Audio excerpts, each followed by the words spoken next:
एक इंसान एक अजीब जगह पर जागता है, कंफ्यूज्ड है कि वो कौन है और क्या वो मर चुका है। उसे एक औरत की आवाज सुनाई देती है जो किसी एंसेस्टर से गुहार लगा रही होती है। उनसे कह रही होती है कि उन्हें और उसके बच्चे पर दया करें और उसे जन्म देने दे। लेकिन जवाब में एक सख्त मनाही आती है। एक दूसरी आवाज कंफर्म करती है कि valley of the medicine God ने डिसाइड कर लिया है कि मां का ओरिजिन डैमेज हो चुका है, उसकी इन्ने टैलेंट काफी नहीं है और उसके वूम में जो फीटस है उसका फाउंडेशन ऑर्डिनरी है। वो आवाज ये भी कहती है कि अगर लुओ क्लैन ऐसे ऑफस्प्रिंग पैदा करेगा तो दूसरे क्लैन्स उनका मजाक उड़ाएंगे। हीरो सोचता है ये बातें कहां से आ रही हैं और इनेट डेफिशिएंसी वाला फीटस होने का मतलब क्या है। फिर उसे एक हॉरिफाइंग ट्रूथ रियलाइज होता है। वो एक फैंटेसी वर्ल्ड में आ गया है, एक अनबॉर्न चाइल्ड के रूप में। उसे अपनी मां दिखाई देती है जो प्रेग्नेंट है और उसे समझ आता है कि वो वही चाइल्ड है जिसके बारे में बातें हो रही है। उसे लगता है एल्डर जंग जोजो उसे अबैंडन करने वाला है और वो सोचता है कितना क्रूएल है ये वर्ल्ड जहां स्ट्रेंथ सब कुछ डिसाइड करती है, जहां वीक लोगों को तो फीटस होने के बावजूद भी छोड़ दिया जाता है। मां शैंटियन पूछती है कि क्या वो इस डिसीजन से अग्री करता है। शैंटियन चिल्लाकर कहती है कि उसका चाइल्ड डैमेज्ड रूट बोन्स के साथ लुओ क्लैन के रिसोर्सेज और लक शेयर नहीं कर सकता और उसे युवा के फीटस से कंपेयर करती है जिसे सेलेस्टियल बॉडी माना गया है। मां गुस्से में जवाब देती है कि शैंटियन भूल गई है जब वो इंजर्ड और बेहोश थी तो उसने अपनी इनेट ट्रू एनर्जी उसे ट्रांसफर की थी और इसी वजह से उसके बच्चे की रूट बोन्स डैमेज हुई है। शैंटियन उसे सिर्फ एक चॉइस देती है, या तो लुओ क्लैन छोड़ दे या अपने बच्चे को। मां शॉक में पड़ जाती है। फीटस सोचता है कि कौन इतना घटिया हो सकता है जो एक मां को ऐसी चॉइस देने पर मजबूर करे। वो एंग्शियस है मां के डिसीजन का इंतजार करते हुए। फिर मां का नाम रिवील होता है, जैंग चीशिन। वो अनाउंस करती है कि वो लुओ क्लैन छोड़ देगी। एल्डर और शैंटियन शॉक में रह जाते हैं। जैंग चीशिन डिक्लेयर करती है कि आज से उसका और उसके बच्चे का लाइफ और डेथ लुओ क्लैन से कोई लेना देना नहीं है। बच्चा अपनी मां से वादा करता है कि चाहे वो वीक है, डैमेज्ड रूट बोन्स के साथ पैदा हुआ है, लेकिन वो मेहनत करेगा और दोनों मिलकर अपनी डिग्निटी वापस कमाएंगे। इसी डिटर्मिनेशन के मोमेंट में एक इलेक्ट्रॉनिक सिस्टम अपीयर होता है, लेट ब्लूमर सिस्टम। यह सिस्टम उसके साथ बाइंड हो जाता है क्योंकि उसने कल्टिवेट करने की डिटर्मिनेशन दिखाई। वो शॉक और एक्साइटेड दोनों होता है, लेकिन तुरंत गुस्सा भी चिल्लाकर कहता है, मुझे अभी जन्म भी नहीं हुआ और तुम मुझे लेट ब्लूमर कह रहे हो। फिर उसे पता चलता है सिस्टम का फुल नेम है system of late blooming greatness और वो सोचता है कि यह सिस्टम उसे जन्म से पहले ही मेहनत करने पर मजबूर कर रहा है। फिर मजाक में सोचता है, क्या यह सिस्टम 300 साल पहले नहीं आ गया? सिस्टम उसे उसका फ्यूचर दिखाता है, एक ट्रैजिक फ्यूचर जहां वो और उसकी मां कल्टिवेशन नहीं कर पाते, सबके मजाक का निशाना बनते हैं। उसका हाफ ब्रदर दांव अचीव कर लेता है, जबकि वो अपनी मां के भीख मांगकर लाई पिल्स पर जीता है। सिस्टम ये भी दिखाता है कि वो अपनी डेस्टिनी तभी डिफाई करता है जब उसकी मां मर जाती है। फीटस चीख कर कहता है, बस करो, मुझे ये फ्यूचर नहीं चाहिए। फिर डिसाइड करता है कि अगर सिस्टम 300 साल पहले आया है तो वो इस चांस का यूज करके अपनी लाइफ को एक फेलियर से ट्रायम्फ में बदलेगा और वाव करता है कि वो अपनी कहानी लिखेगा, एक ऐसे मिरेकल के रूप में जो हेवेंस को हिला दे। सिस्टम उसे एक बिगिनर मिशन देता है, अपनी मां को अमेज करो by cultivating voluntarily for the first time. Reward, fusion with the archaic sacred body. वो स्टन रहता है और सिस्टम एक्सप्लेन करता है कि ये बॉडी उसे इनविंसिबल फिजिकल स्ट्रेंथ देगी, ऐसी जो एंशिएंट एम्परर्स को भी चैलेंज कर सके। वो रियलाइज करता है कि अब वो अपनी फेट को डिफाई कर सकता है। वूम में रहते हुए वो फेटल ब्रीदिंग के जरिए स्पिरिचुअल एनर्जी सर्कुलेट करना स्टार्ट करता है। उसकी मां को पेट में कुछ अजीब एक्टिविटी महसूस होती है। शॉक में सोचती है, क्या मेरा बेटा अभी से कल्टिवेट कर रहा है? सिस्टम अनाउंस करता है मिशन कंप्लीट हो गया और archaic sacred body fusion process start होती है। ये एक्टिवेशन एंशिएंट सेजेस की लेगेसी को अवेकन करती है। माँ देखती है बाहर लाइटनिंग जैसा एक फेनोमेनन। अपने कॉन्शियसनेस में वो एंशिएंट एम्परर्स के विजन्स देखती है, जिनके सामने हीरोज भी कुछ नहीं लगते। फिर उसे गोल्डन स्पिरिचुअल एसेंस का एक फ्लो फील होता है, जो उसके डैमेज्ड फाउंडेशन को रिपेयर कर रहा होता है। वो कंफ्यूज्ड है कि ये सब एक सपोजिडली डेफिशिएंट चाइल्ड से कैसे हो सकता है। सिस्टम एक्सप्लेन करता है cultivation path, 3 lower realms, blood transformation, cave heaven और स्पिरिट मैनिफेस्टेशन। हर रियल में 10 लेवल्स होते हैं। अगर कोई एडल्टहुड से पहले स्पिरिट मैनिफेस्टेशन तोड़ ले और वेनरेबल रियल्म तक पहुंच जाए तो उसे मिरेकल अमंग मिरेकल्स माना जाता है। यही होता है डेस्टिनी। सिस्टम उसे चाइल्ड का नया स्टेटस दिखाता है, जैंग वोंग, जिसका आर्केक सेक्रेड बॉडी अब ब्लड ट्रांसफॉर्मेशन रियल्म लेवल 1 में पहुंच गया है और तेजी से लेवल 2, 3 और 4 तक बढ़ रहा है। जैंग वोंग डिक्लेयर करता है, ये मोमेंट मेरा स्टार्टिंग पॉइंट है, जहां से मैं अपनी डेस्टिनी रिराइट करूंगा। कहीं और मां एक बड़े रेजिडेंस में पहुंचती है और अनाउंस करती है कि वो अपने बड़े भाई और भाभी के पास लौट आई है। उसका भाई जैंग वोंग और उसकी वाइफ जैंग साइकिंग उसका स्वागत करते हैं। भाई समझाता है कि उन्होंने हायर सेक्ट से हेल्प मांगी थी उसके बच्चे के ट्रीटमेंट के लिए, क्योंकि कोई भी लुओ क्लैन को नाराज नहीं करना चाहता। जैंग साइकिंग हर्ष टोन में कहती है कि जैंग ची शिन अब वापस रेंगती हुई हेल्प मांगने आई है, जबकि पहले लुओ क्लैन ने उसे रिसोर्सेज लेने नहीं दिए थे। उसकी आवाज में सार्केज्म होता है, जैसे कह रही हो कि वो अब बस स्क्रैप्स के लिए आई है। जैंग ची शिन दुखी टोन में कहती है कि उसे कुछ नहीं चाहिए, बस अपने बच्चे की सेफ्टी। उसका भाई गुस्से में अपनी वाइफ को डांटता है और कहता है अपनी जुबान संभाले। वो अपनी बहन को एश्योर करता है कि जैंग क्लैन उसके बेटे के लिए सब कुछ करेगी।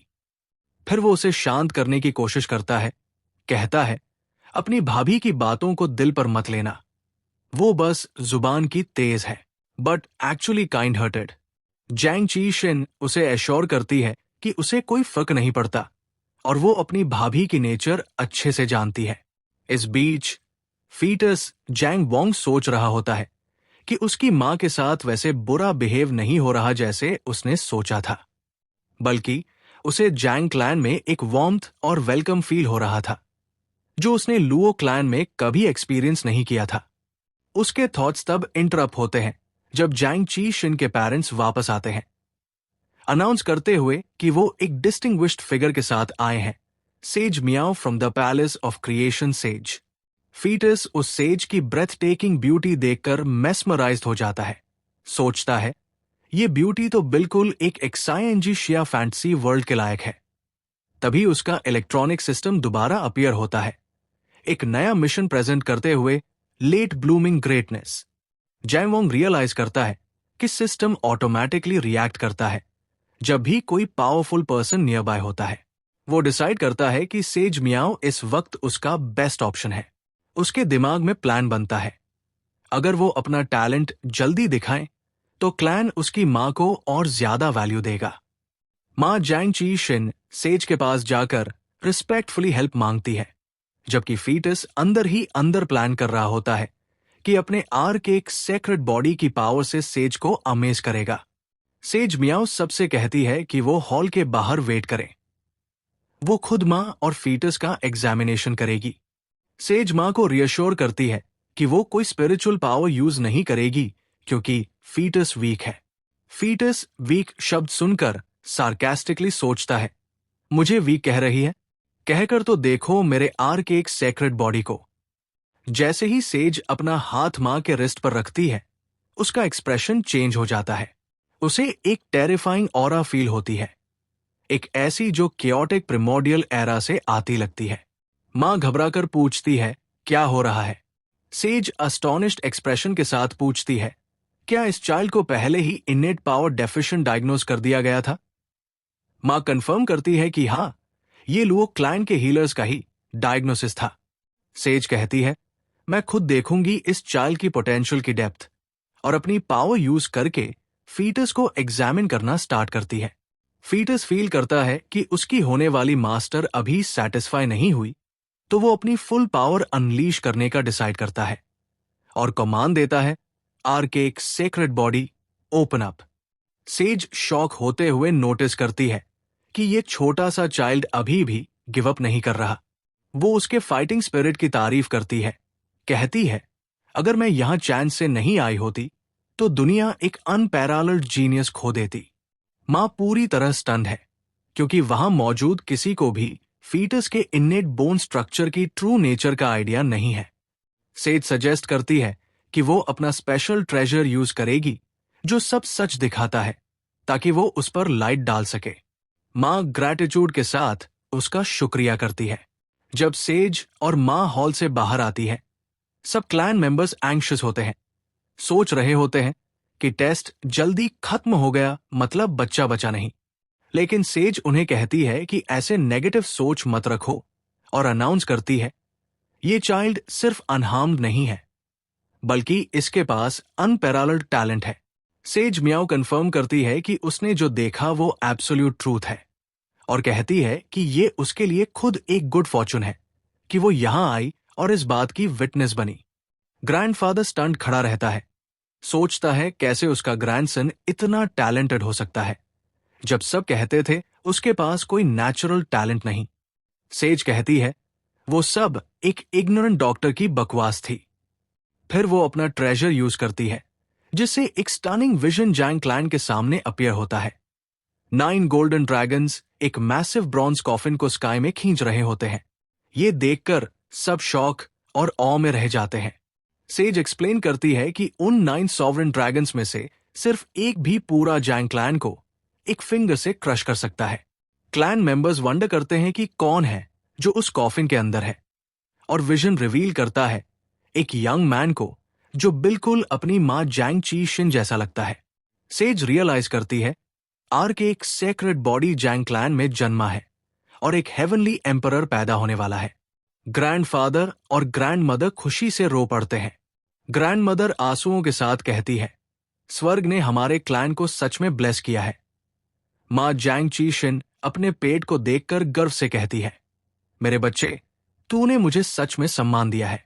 सेज मियाओ फिर मां की तरफ मुड़ती है और सीधा कहती है, मैं इंट्रोडक्शंस में वक्त नहीं खोती, मैं सीधा कह रही हूं, अपने चाइल्ड को पैलेस ऑफ एटर्नल क्रिएशन में मेरे डिसाइपल के रूप में भेज दो।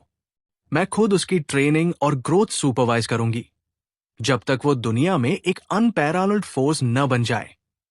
क्लैन मेंबर्स एक बार फिर शॉक में पड़ जाते हैं। उन्हें रियलाइज होता है कि ये offer actually head disciple position का है, जिसके लिए इंपीरियल क्लैंस के एयर्स भी मरने मारने को तैयार होते हैं। इस बीच फीटस जैंग वोंग सोचता है, पैलेस ऑफ क्रिएशन तो फर्स्ट रेट सेक्ट है, सिस्टम को तो बस थर्ड रेट सेक्ट चाहिए था, मतलब रिवॉर्ड तो ह्यूज होगा। मां जैंग ची शिन रिस्पेक्टफुली बो करती है और ऑफर एक्सेप्ट कर लेती है, ग्रैटिट्यूड एक्सप्रेस करते हुए सेज और जैंग क्लैन के सामने। वो सोचती है कैसे एक दिन में दुनिया उलट गई, और अपने दिमाग में अपने बच्चे से पूछती है, क्या तुम सेज की डिसाइपल बनना चाहते हो? सेज स्माइल करती है, सोचती है कि वो कितनी फॉर्चुनेट थी कि पिटी फील करके यहां आई, वरना वो इस टेरिफाइंग प्रोडिजी को डिस्कवर करने का मौका खो देती। इसी मोमेंट में जैंग वोंग का सिस्टम उसे उसका ओरिजिनल ट्रैजिक डेस्टिनी दिखाता है और फिर अनाउंस करता है, mission complete, join a third rate sect और हायर। जैंग वोंग अंदर ही अंदर सेलिब्रेट करता है, खुश है कि पैलेस ऑफ क्रिएशन एक पीक पावर है। वो अपने रिवॉर्ड का इंतजार कर रहा है, कॉन्फिडेंट कि आर्क एक सेक्रेड बॉडी और हाई लेवल कल्टिवेशन टेक्निक के साथ अब कुछ भी उसके रास्ते में नहीं आएगा। सिस्टम अनाउंस करता है रिवॉर्ड, एक supreme cultivation method, the art of the heaven devouring demon. Zhang Wong shock में पड़ जाता है ये लेजेंडरी टेक्निक पाकर। सिस्टम एक्सप्लेन करता है, ये आर्ट हेवन और अर्थ से स्पिरिचुअल एनर्जी एब्जॉर्ब करती है, एक नेचुरल कल्टिवेशन वॉटेक्स क्रिएट करती है, और ये एक ग्रोएबल और इवॉल्विंग मेथड है जिसमें हीलिंग एबिलिटीज और इमेंस सप्रेसिव पावर दोनों है। फीटस डिसाइड करता है कि वो अब और टाइम वेस्ट नहीं कर सकता, ये उसके लिए एक परफेक्ट चांस है। वो तुरंत अपनी मां के वूम के अंदर ही कल्टिवेट करना स्टार्ट करता है और एक गोल्डन स्पिरिचुअल एनर्जी उसके बॉडी से राइज होती है जो पूरे हॉल में घूम जाती है, जिससे उसकी मां और क्लैन मेंबर्स शॉक रह जाते हैं। उसका अंकल और आंट डिसबिलीफ में देखते रहते हैं और अंकल सोचता है, ये कैसे पॉसिबल है कि मेरा नेफ्यू जन्म लेने से पहले ही कल्टिवेशन स्टार्ट कर चुका है। ग्रैंडफादर एक्साइटेडली कहता है कि हेवन ने जैंग क्लैन को ब्लेस किया है, जबकि अंकल और उसकी वाइफ सिर्फ शॉक में स्टेयर करते रहते हैं। इस बीच सेज मियाओ खुद से सैटिस्फाइड सोचती है कि आर के एक सेक्रेट बॉडी वाले डिसाइपल के साथ कोई भी उसके लिनिएज को इमॉर्टल पैलेस के 100 ईयर टूर्नामेंट में वीक नहीं कहेगा। सेज डिक्लेयर करती है कि एक न्यू डिसाइपल को एक्सेप्ट करते हुए मीटिंग गिफ्ट देना ट्रेडिशन है और मास्टर होने के नाते वो उसे एक ट्रेजर देगी। फीटस जैंग वोंग कॉन्फिडेंट होता है, सोचता है कि अपने सेक्रेट बॉडी और हेवन डिवाउरिंग डीमन टेक्निक के साथ वो ट्रेजर को तुरंत अपना बना लेगा। वो स्पिरिचुअली ट्रेजर को समन करता है, फुल कॉन्फिडेंट कि एक ऑर्डिनरी ट्रेजर को सबड्यू करना उसके लिए कुछ भी नहीं है। ट्रेजर सीधा मां के वूम में एंटर होता है और उसके साथ मर्ज हो जाता है, जिससे सेज सरप्राइज हो जाती है और सोचती है, ये अनबॉर्न चाइल्ड ट्रेजर को कैसे एक्नॉलेज करवा रहा है। लेकिन बात यही खत्म नहीं होती। सिस्टम के मिशन कंप्लीट होने के बाद फीटस ट्रेजर, अब जिसका नाम heaven and earth fire suppression armour है, को मेंटली कमांड करता है अपग्रेड होने के लिए। आर्मोर ट्रांसफॉर्म होता है और इवॉल्व करके एक इन्नेट स्पिरिट ट्रेजर बन जाता है। फैमिली मेंबर्स में खड़े रहते हैं, समझ नहीं पाते कि एक अनबॉर्न चाइल्ड ने ट्रेजर को कैसे सबड्यू और अपग्रेड कर दिया। सेज खुद एक्सेप्ट करती है कि वो एक्चुअली मदद करने वाली थी ताकि बॉय ट्रेजर के साथ मर्ज कर सके, लेकिन उसने तो खुद ही कर लिया। उसका सेक्रेट बॉडी इतना पावरफुल है कि उसने उस ट्रेजर को इन्नेट स्पिरिट ट्रेजर बना दिया। सेज डिसाइड करती है कि अब जब वो उसके साथ बाउंड हो गया है, कोई भी ऑर्डिनरी कल्टिवेटर उसे हार्म नहीं कर सकता। वो डिक्लेयर करती है कि जब जैंग वोंग केव हेवन रियल्म तक पहुंच जाएगा, वो खुद लौट कर आएगी और उसे सेक्ट में ले जाएगी ताकि वो कल्टिवेशन के वास्ट वर्ल्ड को एक्सप्लोर कर सके। 3 दिन बाद ग्रेट एक्सायर डिवाइन डायनेस्टी के सोल्जर्स का एक ग्रुप जैंग क्लैन के हॉल में आता है। वो चिल्लाते हुए डिमांड करते हैं कि इंचार्ज पर्सन तुरंत बाहर आए। मां जैंग चीशिन तुरंत समझ जाती है कि उन्हें उसके और उसके बेटे के लुओ क्लैन से एक्सपल्शन के बारे में पता चल गया है और वो एंगेजमेंट कैंसिल करने आए हैं। फीटस अंदर ही अंदर स्कॉफ करता है, सोचता है, क्लासिक सीन, ये डायनेस्टी अपने डिसीजन पर मेरे जन्म के दिन ही रिग्रेट करेगी। सोल्जर्स का लीडर फीटस के अंकल जैंग वोंग को एड्रेस करता है और पुराने अरेंज्ड मैरिज की याद दिलाता है। अंकल गुस्से में पूछता है, तुम लोग इस तरह हमारे हॉल में घुसकर बिहेव कर रहे हो क्यों? लीडर खुद को जनरल WI इंट्रोड्यूस करता है और फॉर्मली अनाउंस करता है कि मैरिज अग्रीमेंट अब नलिफाइड है। अंकल गुस्से में एक्सप्लोड करता है, चिल्लाते हुए कहता है, तुम्हारी डायनेस्टी ने खुद ये पॉलिटिकल मैरिज मांगी थी और अब बिना रिस्पेक्ट के कैंसिल कर रहे हो। जनरल WI रिटॉर्ट करता है कि जैंग चीशिन के एक्सपल्शन की न्यूज सब जगह फैल चुकी है और उसका बेटा अब लेजिटिमेट हेir नहीं रहा, तो उनका छोटा जैंग क्लैन उनके ग्रेट डायनेस्टी के लायक नहीं है।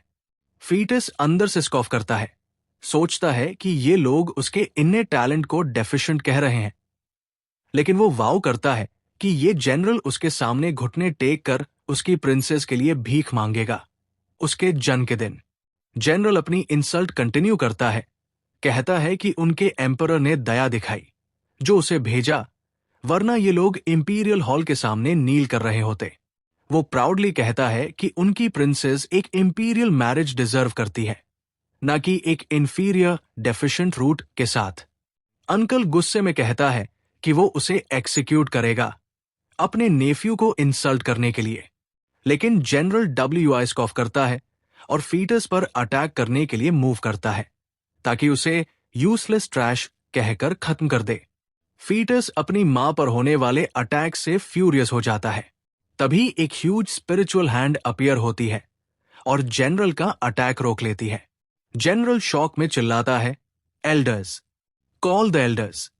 दो ओल्ड एल्डर्स अपीयर होते हैं, हंसते हुए, और फैमिली के ग्रैंडफादर का मजाक उड़ाते हुए कहते हैं कि वो उन्हें ट्रेन करेंगे। जनरल WUI उन्हें इंट्रोड्यूस करता है। ये श्वैनमिंग एल्डर्स हैं, डायनेस्टी के रॉयल कल्टिवेटर्स। फीटस नोट करता है कि इन दोनों ओल्ड गोस्ट्स का कल्टिवेशन लेवल लो नहीं है। अंकल गुस्से में डायनेस्टी पर चिल्लाता है कि वो इन नोटोरियस एल्डर्स के साथ मिल गए हैं। क्या उन्हें कोई शेम नहीं? एक एल्डर कॉन्डिसेंडिंगली कहता है, तेरा बोलने का टर्न नहीं है। फिर एक एल्डर अंकल पर अटैक करता है, जिससे ग्रैंडफादर उसे बचाने आता है, लेकिन फोर्सफुली पुशबैक हो जाता है। इस केओस में दूसरा एल्डर प्रेग्नेंट मां जैंग ची शिन पर डेडली स्वॉर्ड अटैक करता है, स्नीरिंग करते हुए कहता है कि अब देखते हैं ओल्ड मैन सबको कैसे बचाता है।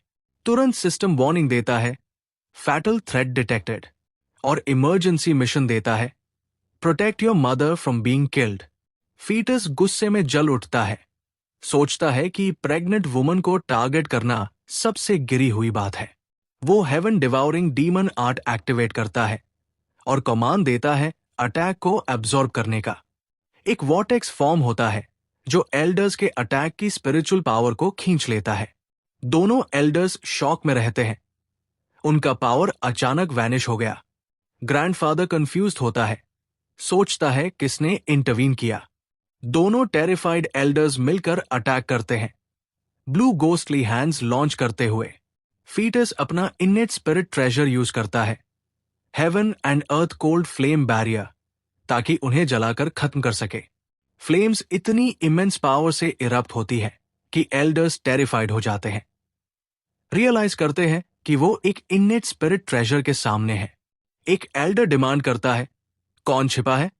बाहर आ। सिस्टम अनाउंस करता है, mission complete, survive life and death crisis. Reward मिलता है, 9 टर्न ग्रेट मिस्टीरियस रीबर्थ पिल। इंस्ट्रक्शंस बताती है कि ये पिल तुरंत स्पिरिचुअल पावर रिस्टोर करती है। फीटस कॉन्फिडेंट फील करता है और वाव करता है कि वो आज जैंग फैमिली का ऑनर रिस्टोर करेगा।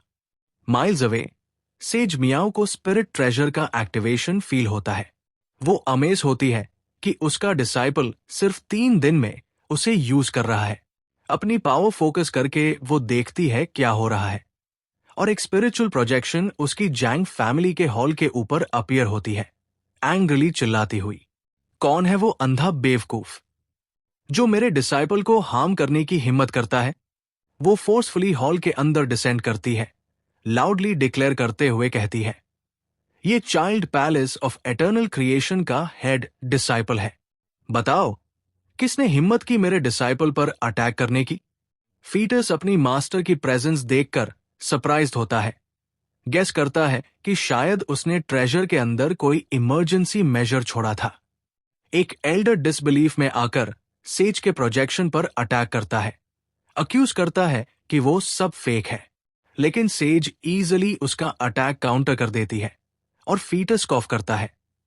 सोचता है, क्या हिम्मत है एक एंशिएंट एम्परर की जो एक एंशिएंट सेज को चैलेंज कर रहा है। जैसे ही फीटस रिलीफ फील करता है कि मास्टर ने इंटरवीन किया, दोनों एल्डर्स शॉक में खड़े रहते हैं। उनमें से एक एल्डर वेल्ड थ्रेट देने की कोशिश करता है, पोलाइटली कहता है, सेज, अपना नाम बताओ ताकि हमारी डायनेस्टी फ्यूचर में आपसे गाइडेंस ले सके। सेज उसका मजाक उड़ाकर कहती है, एक फोर्थ रेट एंशिएंट एम्परर मेरे नाम सुनने लायक भी नहीं।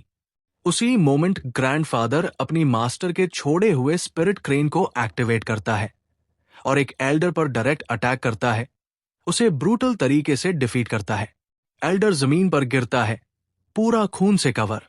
जनरल WUI शॉक में खड़ा रहता है, बिलीव नहीं कर पाता कि एक सिंपल डिवाइन कॉन्शियसनेस थ्रेट ने एक एंशिएंट एम्परर को सप्रेस कर दिया। तभी उसे समझ आता है कि ये औरत सच में पैलेस ऑफ एटर्नल क्रिएशन से बिलोंग करती है, और जैंग फैमिली का वो चाइल्ड जिसे वो मॉर्टल रूट कह रहे थे, एक्चुअली इस पैलेस में जाने वाला है। फीटस जैंग वोंग अंदर ही अंदर सोचता है, अब रिग्रेट करने का टाइम गया। डिफीटेड एल्डर जनरल को रिट्रीट करने के लिए बोलता है, जबकि जनरल टेरर में सेज के प्रोजेक्शन को देखता है और सोचता है, ये सब इम्पॉसिबल है। फिर वो कर्ज करता है लुओ क्लैन को। कितने फूल्स हैं जो एक ऐसे जीनियस को निकाल दिया जो पैलेस ऑफ क्रिएशन में जा सकता था। अब हमारे ग्रेट सेइया डायनेस्टी पर डिजास्टर आएगा। जैंग फैमिली का ग्रैंडफादर सेज के सामने झुककर रिक्वेस्ट करता है, इन शेमलेस अपॉर्चुनिस्ट्स की जान बचा लीजिए ताकि ये खुद देखें कि मेरा ग्रैंडसन फ्यूचर में क्या मिरेकल बनेगा। सेज अग्री करती है और ऑर्डर देती है, तुम सब जिंदा वापस जाओ और अपनी डायनेस्टी को मैसेज देना। जैंग फैमिली और ग्रेट शिया डायनेस्टी के बीच का मैरिज कॉन्ट्रैक्ट अब कैंसिल है। फीटस प्लीज्ड होता है, सोचता है शायद मास्टर उसके फेवर में बोल रही है, लेकिन सेज तुरंत रिकंसिडर करती है और लाउडली डिक्लेयर करती है, तुम लोग कौन होते हो मेरे डिसाइपल के मैरिज को एनल करने वाले। वो एक पावरफुल फोर्स अनलीश करती है जो सोल्जर्स को पीछे धकेल देता है। फिर उन पर एनलमेंट डॉक्यूमेंट थ्रो करते हुए कहती है, मेरे डिसाइपल को ही तुम्हारी प्रिंसेस से शादी करने में इंटरेस्ट नहीं, तुम्हारा स्टेटस उसके लायक नहीं। सेज उन पर चिल्लाती है, अभी तक यहां क्या कर रहे हो? जाने से पहले एंगेजमेंट गिफ्ट्स वापस कर देना, वरना मैं खुद लेने आऊंगी। डिफीटेड जनरल मजबूरी में अग्री करता है और सब लोग वहां से चले जाते हैं। उनके जाने के बाद फैमिली मेंबर्स सेज के सामने बो करते हैं। अंकल ग्रैटिट्यूड एक्सप्रेस करता है, कहता है, अगर आपने इंटरवीन नहीं किया होता और स्पिरिट ट्रेजर यूज नहीं किया होता तो जैंग फैमिली तबाह हो जाती। ग्रैंडफादर आगे बढ़कर डीपली थैंक्स देता है, कहता है, आपकी काइंडनेस के लिए हम हमेशा आभारी रहेंगे। सेज कहती है, ये सब मत सोचो, मैंने जैंग वोंग को अपना डिसाइपल एक्सेप्ट किया है। तुम्हारी फैमिली और मेरी डेस्टिनी अब लिंक्ड है। फिर वो क्लैरिफाई करती है, वैसे ये कहना कि मैंने स्पिरिट ट्रेजर यूज किया कंप्लीटली सही नहीं है। तब स्पिरिट क्रेन हंसती है और कहती है, मेरी मास्टर स्ट्रेट फॉरवर्ड है, वो कभी अपने डिसाइपल का क्रेडिट नहीं लेगी। सेज प्रॉमिस करती है, तुम्हारा पूरा फैमिली अपने सारे रिसोर्सेज इस चाइल्ड के लिए लगाएगा। फीटस इमोशनली सोचता है, आप ही मेरी असली मास्टर है। ग्रैंडफादर समझ जाता है सेज का मतलब और सबको बाहर भेजकर प्राइवेट बात करने लगता है। जब वो दोनों अकेले होते हैं तो ग्रैंडफादर पूछता है, ये बताइए, मेरे ग्रैंडसन के पास ऐसी कौन सी फिजिकल कॉन्स्टिट्यूशन है कि वो वूम्ब के अंदर रहते हुए स्पिरिट ट्रेजर यूज कर सका? सेज रिवील करती है, ये चाइल्ड लेजेंडरी आर्क एक सेक्रेड बॉडी पोजेस करता है। ग्रैंडफादर शॉक में जम जाता है। सेज एक्सप्लेन करती है कि उसे भी नहीं पता कि वो ट्रेजर को फीटस होते हुए कैसे कंट्रोल कर पा रहा था, क्योंकि ऐसी बॉडी का last appearance hundreds of thousands of years पहले हुआ था। वो फर्दर कहती है, अब जब ये लिटिल वन कल्टिवेशन स्टार्ट कर चुका है तो कोई नहीं कह सकता उसकी बर्थ के टाइम उसका पावर कितना ओवरवेलमिंग होगा। ग्रैंडफादर ओवरवेल्म हो जाता है और एक्साइटेडली कहता है, हेवन ने सच में हमारे क्लैन को ब्लेस किया है। सेज वॉर्न करती है, आर्क एक सेक्रेड बॉडी को कल्टिवेट करने के लिए इमेंस रिसोर्सेज लगेंगे। उसका फाउंडेशन स्ट्रांग रहना चाहिए जब तक वो पैलेस ऑफ क्रिएशन में ऑफिशियली एंटर नहीं करता। ग्रैंडफादर ग्रेटफुल होकर बो करता है, धन्यवाद। जैंग क्लैन अपनी पूरी स्ट्रेंथ लगा देगा ताकि जैंग वोंग का फाउंडेशन सॉलिड बने। अंकल की वाइफ हैप्पीली डिक्लेयर करती है, अब जैंग क्लैन का राइज सर्टन है। और अंकल एक्साइटेडली कहता है, हम लुओ क्लैन को उनके डिसीजन पर रिग्रेट करवाएंगे। फीटस जैंग वोंग रीसेंट इवेंट्स पर रिफ्लेक्ट करता है, सोचता है, सच में ये दुनिया सिर्फ स्ट्रेंथ से चलती है। मेरी ब्यूटीफुल मास्टर ने बस एक फिंगर उठाई और एनिमीज लिमिट तक पुश हो गए। वो रिजॉल्व करता है, मुझे सिर्फ स्टार्टिंग लाइन से नहीं बल्कि वूम्ब से ही जीतना है। बाद में फैमिली सब मिलकर जैंग क्लैन के एंसेस्टर को ग्रीट करती है। एंसेस्टर कहता है, मुझे बच्चे के फिजिकल कॉन्स्टिट्यूशन के बारे में सब पता चल गया है। ये पावर अनइमेजिनेबल है, लेकिन इसके लिए लिमिटलेस रिसोर्सेज चाहिए। वो डिसाइड करता है कि वो अपने सारे पर्सनल रिसोर्सेज उस चाइल्ड के लिए दे देगा। मां तुरंत अपोज करती है, कहती है, आपको अपनी कल्टिवेशन कंटिन्यू करने के लिए क्लैन के आधे रिसोर्सेज की जरूरत है। अगर आप सब दे देंगे तो पूरा क्लैन इस बच्चे के लिए खाली हो जाएगा। लेकिन एंसेस्टर इंसिस्ट करता है, मेरा डिसीजन फाइनल है और वो सेज मियाओ के दिए हुए रिसोर्सेज भी उन्हें हैंड ओवर कर देता है। माँ अपने बेटे के बिहाफ में उसका शुक्रिया करती है। फीटस का सिस्टम एक नया मिशन इशू करता है, 1 महीने तक कंटिन्यूसली कल्टिवेट करना और एंसेस्टर को इंप्रेस करना। रिवॉर्ड है supreme celestial grandeur. जैंग Wong reward सुनकर एक्साइटेड हो जाता है और सिस्टम एक्सप्लेन करता है कि ये ग्रैंडियर सिर्फ एंशिएंट पावरफुल बीइंग्स के लिए एग्जिस्ट करती थी और इसके साथ एक यूनिक इन्नेट डिवाइन एबिलिटी आती है। फीटस कॉन्फिडेंट फील करता है कि अब जो रिसोर्सेज उसके पास है और हेवन डिवाउरिंग डीमन टेक्निक के साथ वो स्पिरिट मैनिफेस्टेशन रियल्म तक पहुंच सकता है।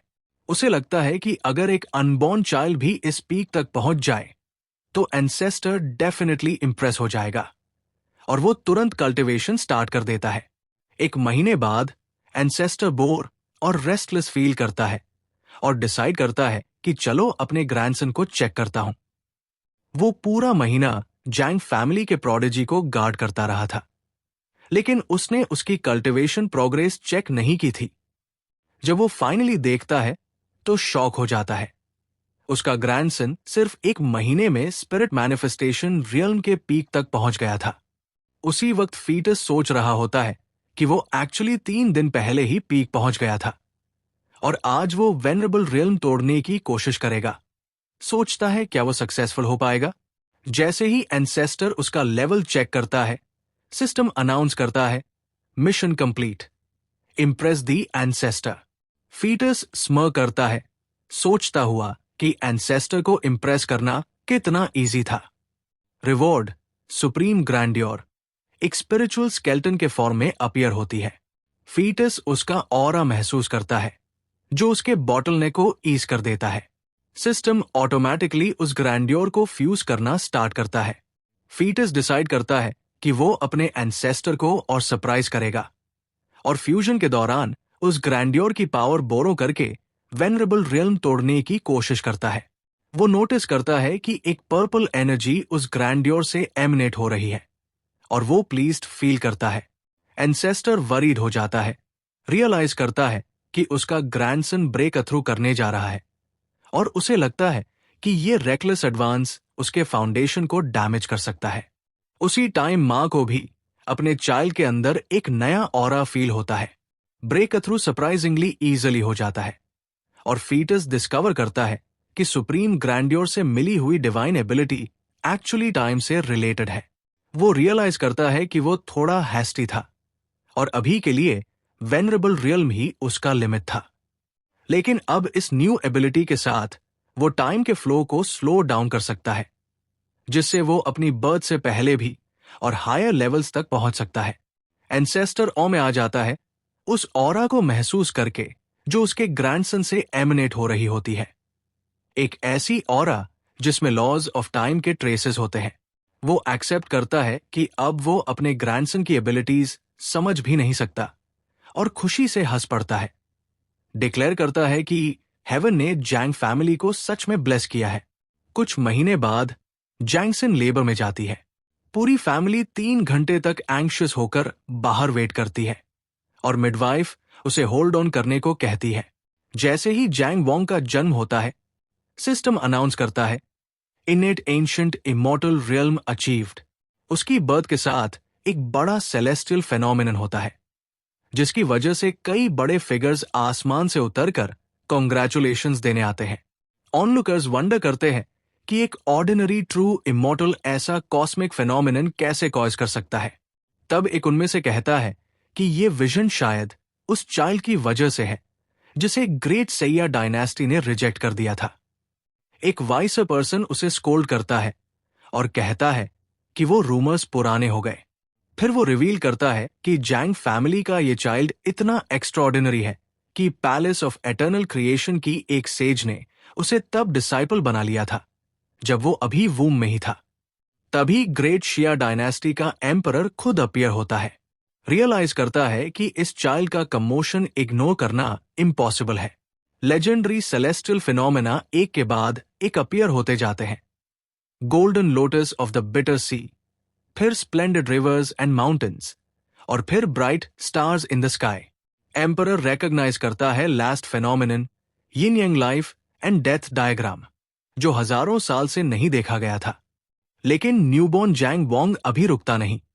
वो उन सब 5 विजन्स को मर्ज करके एक फाइनल फेनोमेनन बनाता है। The immortal king descends from the 9 heavens. Ancestor की आंखों में आंसू आ जाते हैं। वो प्राउडली डिक्लेयर करता है, मेरा ग्रैंडसन जैंग वॉन्ग एक फ्यूचर ग्रेट एम्परर का बेरिंग रखता है।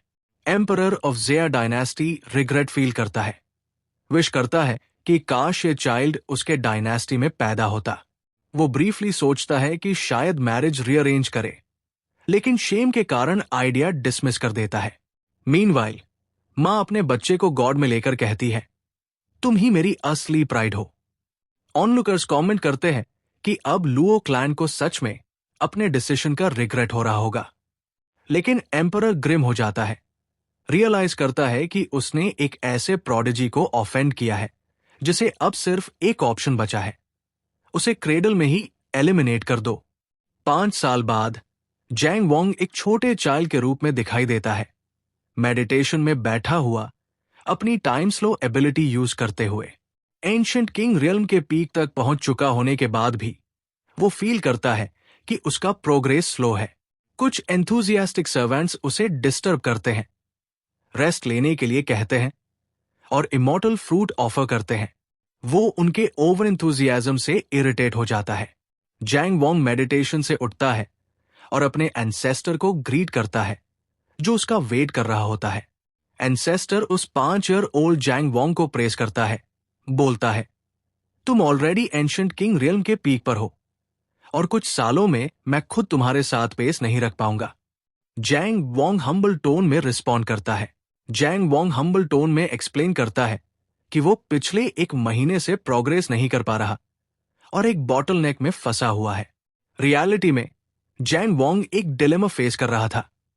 1 साल पहले उसके सिस्टम ने उसको एक मिशन असाइन किया था, एक सीक्रेट रियल में एंटर करना, लेकिन वो क्लैन से बाहर नहीं जा सकता था क्योंकि दोनों ग्रेट शिया डायनेस्टी और लुओ क्लैन ने उसके खिलाफ किल ऑर्डर इशू किया था। साथ ही उसने जैंग क्लैन के अंदर भी एक लेटेंट डेंजर फील किया था। एक दिन ट्रेनिंग के दौरान उसने एक सिनिस्टर और वेनमस ऑरा महसूस किया।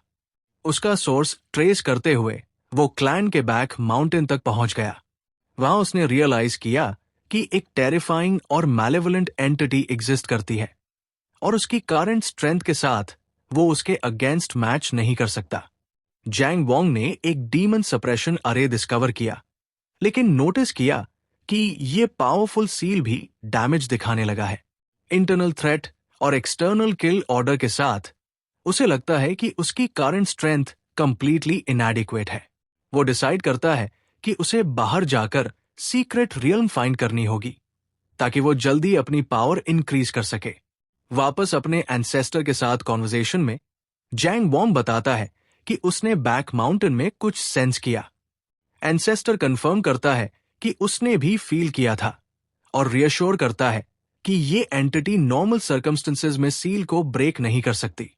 लेकिन उसकी बात मिड में कट होती है जब अर्जेंट न्यूज आती है।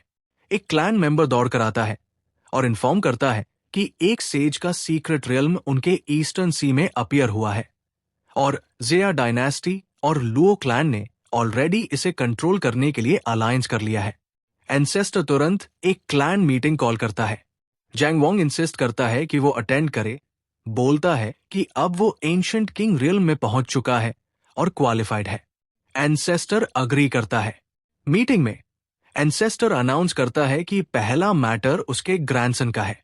जैंग वॉन्ग सबके सामने एड्रेस करता है, एक्सप्लेन करता है कि वो मंथ्स पहले अपने रियल्म के पीक तक पहुंच गया था, लेकिन एडवांस नहीं कर पा रहा और इसीलिए वो क्लैन छोड़कर एक्सपीरियंस गेन करना चाहता है।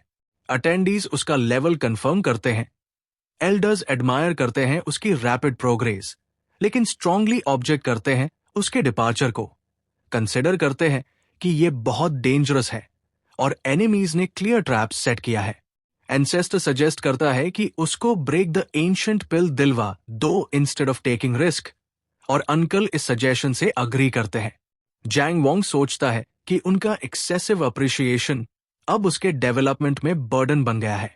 वो डिस्कशन इंटरप्ट करता है और कहता है, प्लीज सुनो मुझे, मैं आपकी कॉन्सर्न समझता हूं, लेकिन अगर मैं हर डेंजर के सामने क्लैन के पीछे छुपते रहूंगा तो मैं कब स्ट्रांग बनूंगा?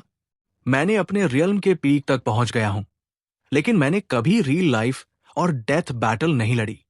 और याद रखो, मास्टर ने जो ट्रेजर गिफ्ट किया है वो इवन एक एंशिएंट एम्परर के लिए कैप्चर करना मुश्किल है। प्लीज मुझे अलाउ करो कि मैं बाहर जाकर अपने आप को टेम्पर करूं। अंकल कमेंट करता है कि उन्होंने 5 साल की एज में ऐसे डेंजर्स फेस नहीं किए थे। एंसेस्टर अपने अंदर एडमिट करता है कि जैंग वोंग ने मेजॉरिटी को कल्टीवेशन में सरपास कर दिया है और अब वो अपने डिसीजंस खुद लेने का राइट अर्न कर चुका है। एंसेस्टर रिलक्टेंटली अग्री करता है, लेकिन वॉर्न करता है कि लुओ क्लैन और ज़ेया डायनेस्टी के जीनियसेस ऑलरेडी सीक्रेट रिल्म में एंटर कर चुके हैं और ट्रैप सेट किया है, जहां एंशिएंट एम्परर्स एम्बुश के लिए वेट कर रहे हैं। जैंग वोंग कॉन्फिडेंटली रिस्पॉन्ड करता है, डिस्डेनफुली, जस्ट एन एंशिएंट एम्परर, क्या डरने की बात है? एंसेस्टर लाउडली लाफ करता है, impressed by his grandson spirit, और डिक्लेयर करता है कि ये ही उनके क्लैन का ट्रू स्पिरिट है। वो उसको परमिशन देता है जाने का और जैंग वोंग थैंक्स करता है। उसके बाद वो इमीडिएटली सेट ऑफ करता है। मदर उसे लीव करते हुए वॉच करती है, अपनी सेफ रिटर्न के लिए प्रे करती है। जैंग वोंग सीक्रेट रियल्म के एंट्रेंस पर पहुंचता है और नोटिस करता है कि वहां लाइफ बसलिंग है।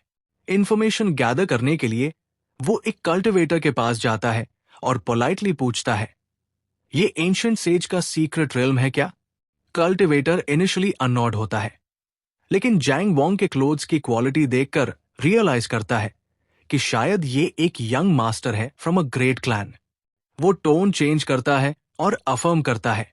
जैंग वोंग क्लेम करता है कि वो एक हम्बल सेक्ट से है, फिर इंक्वायर करता है कि इतने सारे चिल्ड्रन और यंग पीपल वहां क्यों हैं। कल्टिवेटर बिटरली एक्सप्लेन करता है कि ग्रेट पावर्स जैसे ग्रेट शिया डायनेस्टी और लुओ क्लैन ने इस रियल्म को मोनोपोलिस कर लिया है, सिर्फ उनको अलाउ करते हैं जो 18 के नीचे हैं। जैंग वोंग वंडर करता है कि उसके एनिमीज ने कौन से जीनियसेस भेजे हैं। उसी वक्त ग्रेट एक्सायर डिवाइन डायनेस्टी का ग्रुप अराइव करता है, led by grand princess Xia Ming Qian, जिसकी ब्यूटी ऑनलुकर्स को स्टन कर देती है। एक अटेंडेंट उसको फ्लैटर करने और कंपटीशन को बिलिटल करने की कोशिश करता है, लेकिन प्रिंसेस अपनी विजडम दिखाती है और उसको वार्न करती है कि दूसरों को अंडर एस्टिमेट मत करो, स्पेसिफिकली मेंशन करते हुए 2 strong opponents, mysterious son of young Luo clan leader और छिलिन son of जैंग clan.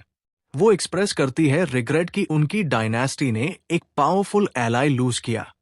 Attendant blame करता है डिस्पिकेबल जनरल डब्ल्यू ची पर, लेकिन प्रिंसेस ऑर्डर देती है कि बैन करो और इस मिस्टेक से सीखो, और दोनों अटेंडेंट्स अग्री करते हैं। जैंग वोंग डोर से प्रिंसेस को ऑब्जर्व करता है, एडमायर करता है उसकी ब्यूटी और नोटिस करता है कि उसमें जनरल के एरोगेंस का कोई ट्रेस नहीं है जो उसके फैमिली को इंसल्ट कर चुका था। नेक्स्ट, लुओ क्लैन अराइव होती है एक मैजेस्टिक कैरेज में, लाइटनिंग से सराउंडेड। जैंग वोंग स्माइल करता है, सोचता है कि फाइनली दे शोड अप। एक एल्डर क्लैन का इंट्रोड्यूस करता है उनका कैंडिडेट फॉर सीक्रेट रियल्म, लू डागा, ग्रैंड प्रिंसेस के सामने। लू डाग ट्राई करता है ग्रीट करने का, बट वो उसकी बात कंप्लीटली इग्नोर करती है और उसके साथ आई फीमेल एल्डर से बात करती है, सजेस्ट करती है कि वो मिलके सीक्रेट रियल्म ओपन करें, लीविंग लुओडो डाग एम्बेरस्ड और एंग्री। क्लैंस के एल्डर्स मिलकर सीक्रेट रियल्म का गेट ओपन करते हैं और सब जूनियर्स को तुरंत अंदर एंटर करने को बोला जाता है। जैंग वोंग सोचता है कि अब टाइम आ गया है लुओ क्लैन को उनके पास्ट एक्शंस का प्राइस चुकाने का। जैसे ही वो गेट की तरफ बढ़ता है, लुओ क्लैन की फीमेल एल्डर वैन क्यू उसे नोटिस करती है और उसके फीचर्स में उसकी मदर की रिजेम्बलेंस पहचान लेती है। वो कंक्लूड करती है कि ये जरूर जैंग क्लैन का प्रोडिजी होगा और शॉक हो जाती है कि उसने इतनी डेंजरस जगह आने की हिम्मत कैसे की। जैंग वोंग इजीली इवेट करता है उसके ऑब्स्ट्रक्ट करने के अटेम्प्ट को और सीक्रेट रियल में एंटर कर जाता है। बाहर लुओ क्लैन की एल्डर वेन क्यू डिसाइड करती है अपने क्लैन को इन्फॉर्म करने का, वाविंग करती है कि सिंस जैंग वोंग डर करके यहां आया है, वो इस जगह से जिंदा वापस नहीं जाएगा। मीनवाइल जैंग वोंग अपनी एडवेंचर स्टार्ट करता है सीक्रेट रियल्म के अंदर, जहां उसका एनकाउंटर होता है स्पिरिचुअल बीस्ट्स से। वो सोचता है कि बीस्ट ट्रैप में आ गया है। जैंग वोंग को पता चलता है कि ये बीस्ट्स प्योर स्पिरिचुअल एनर्जी से बने हुए हैं और वो उन्हें ईजिली डिफीट कर लेता है। लेकिन वो ये भी रियलाइज करता है कि ये उसे अफेक्ट नहीं करते और उसके सिस्टम के रिवॉर्ड्स ही सबसे वैल्यूबल है। वो कॉशियस रहता है, अवेयर है कि लुओ क्लैन और एक्साइड डायनेस्टी जरूर उसे वॉच कर रहे हैं और उसके लिए बाहर एम्बुश सेट किया गया होगा। ये सोचकर उसे फील होता है कि उसे इस अपॉर्चुनिटी का यूज करना होगा ताकि वो एक नया लेवल ब्रेक थ्रू कर सके, क्योंकि उसकी करंट स्ट्रेंथ उनसे फेस करने के लिए इनफ नहीं है। अचानक उसका सिस्टम अनाउंस करता है, locate the ancient sages secret realm mission complete हो गया है और उसे रिवॉर्ड मिलता है 100 साल के कल्टिवेशन इन्फ्यूजन का। जैंग वोंग तुरंत बैठ जाता है, ये इमेंस पावर एब्जॉर्ब करने के लिए एक्साइटेड है देखने के लिए कितना बूस्ट मिलेगा। ये मैसिव एनर्जी इन्फ्यूजन एक गोल्डन लाइट का पिलर क्रिएट करता है जो स्काई तक शूट होता है, सब यंग कल्टिवेटर्स का अटेंशन अट्रैक्ट करते हुए जो सीक्रेट रियल में है। जैसे ही ऑनलुकर्स अप्रोच करते हैं, वो रियलाइज करते हैं कि ये ट्रेजर अपीयरेंस नहीं बल्कि एक टेरिफाइंग सेलेस्टियल थंडर ट्रिब्यूलेशन है। उनमें से एक रेकग्नाइज करता है कि ये 9-फोल्ड थंडर ट्रिब्यूलेशन है जो सिंगल स्ट्राइक में कॉम्प्रेस हुआ है, एक rare celestial phenomenon. Luo clan का प्रोडिजी लियोडो डागा इसे एक अपॉर्चुनिटी के रूप में देखता है प्रिंसेस एक्सिंग कियान के करीब आने का और सजेस्ट करता है कि वो टीम अप करें ताकि सपोज्ड ट्रेजर सीज कर सकें। लेकिन प्रिंसेस कॉशियसली रिस्पॉन्ड करती है, कहती है कि ट्रिब्यूलेशन का लेवल अनप्रेडिक्टेबल है। लियोडोंग इंसिस्ट करता रहता है, अपने मन में सोचता है कि उसे इस कैप्टिवेटिंग वुमन को जीतना ही होगा। स्टॉर्म के हार्ट में जैंग वोंग खड़ा होता है, डायरेक्टली ट्रिब्यूलेशन को चैलेंज करते हुए, जो एक लाइटनिंग पैलेस के फॉर्म में मटेरियलाइज होती है।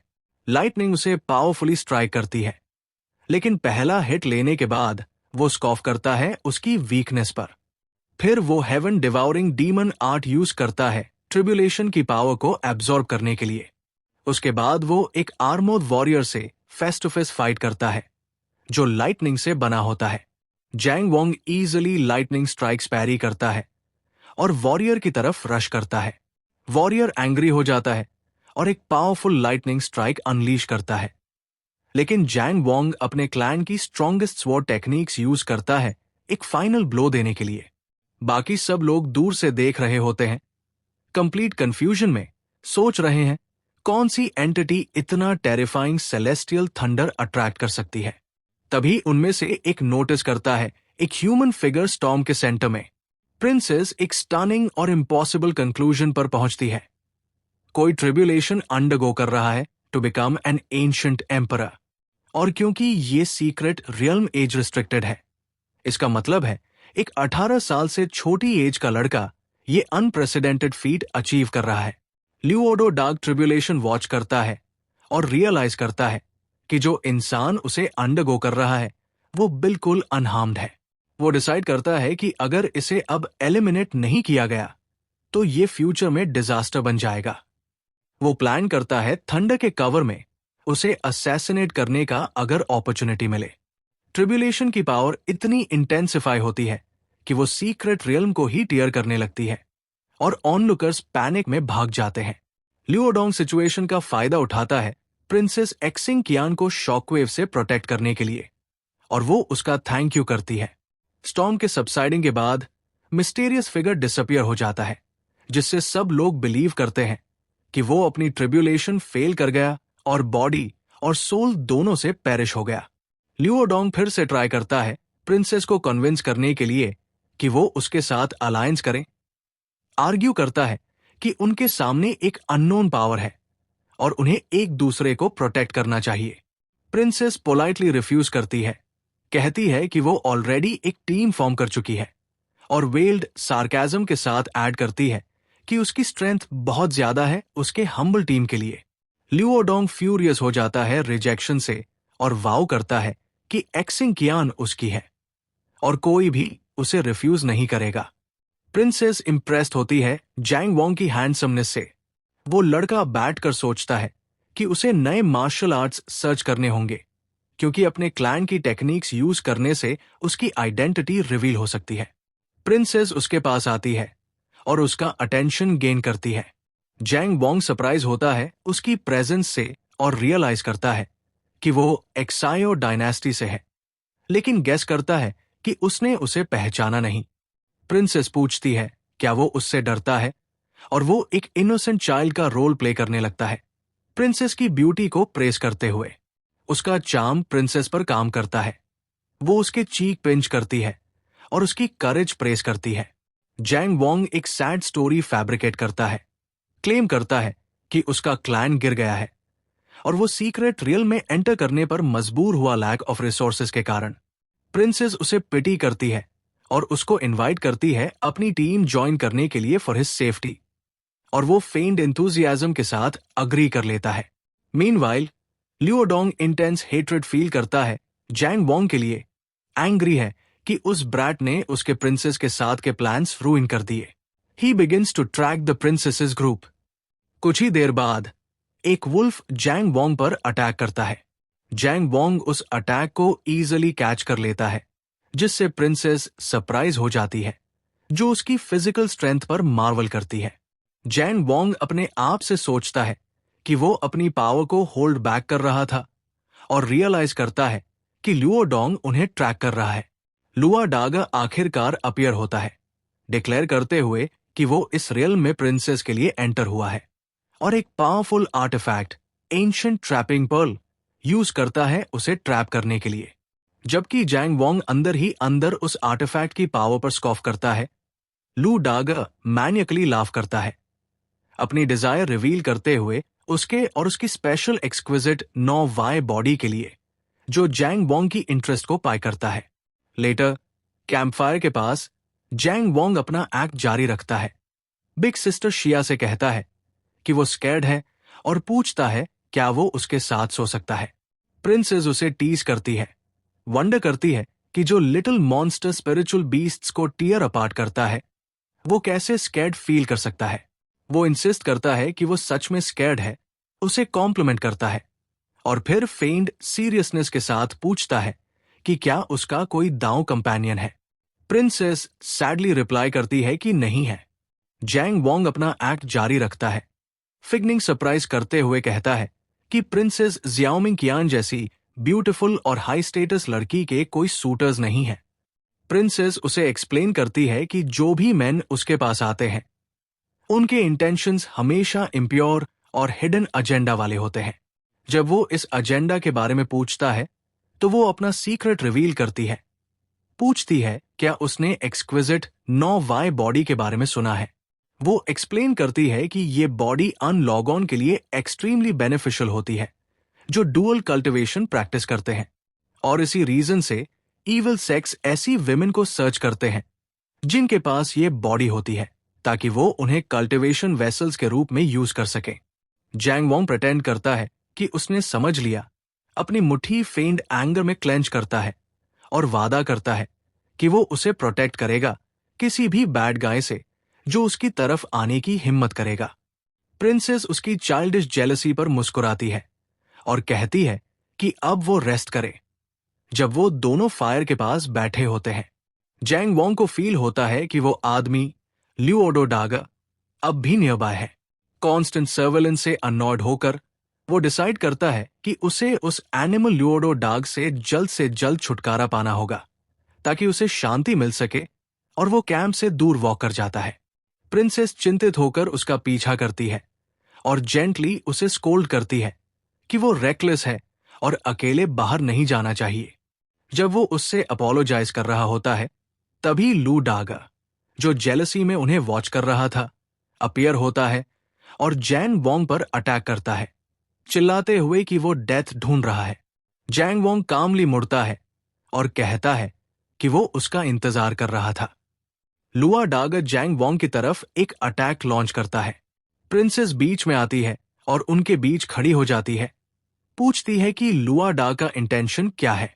वो सिनिस्टरली लाफ करता है, फिर कहता है कि वो जल्द ही जान जाएंगे, और एंशिएंट ट्रैपिंग पर्ल उनकी तरफ फेंक देता है, जिससे दोनों ट्रैप हो जाते हैं। प्रिंसेस एनरेज हो जाती है और उसे थ्रेटन करती है कि वो और उसका डायनेस्टी उसे उसके एक्शंस के लिए माफ नहीं करेंगे। उसे डिमांड करती है कि वो उन्हें रिलीज करे ताकि वॉर डिक्लेयर न करनी पड़े।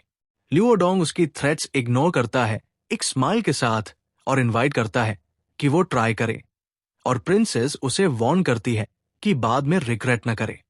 प्रिंसेस अपने डायनेस्टी का रेस्क्यू सील एक्टिवेट करने की कोशिश करती है, लेकिन वो फेल होकर पर्ल की स्पेस के अंदर शैटर हो जाता है।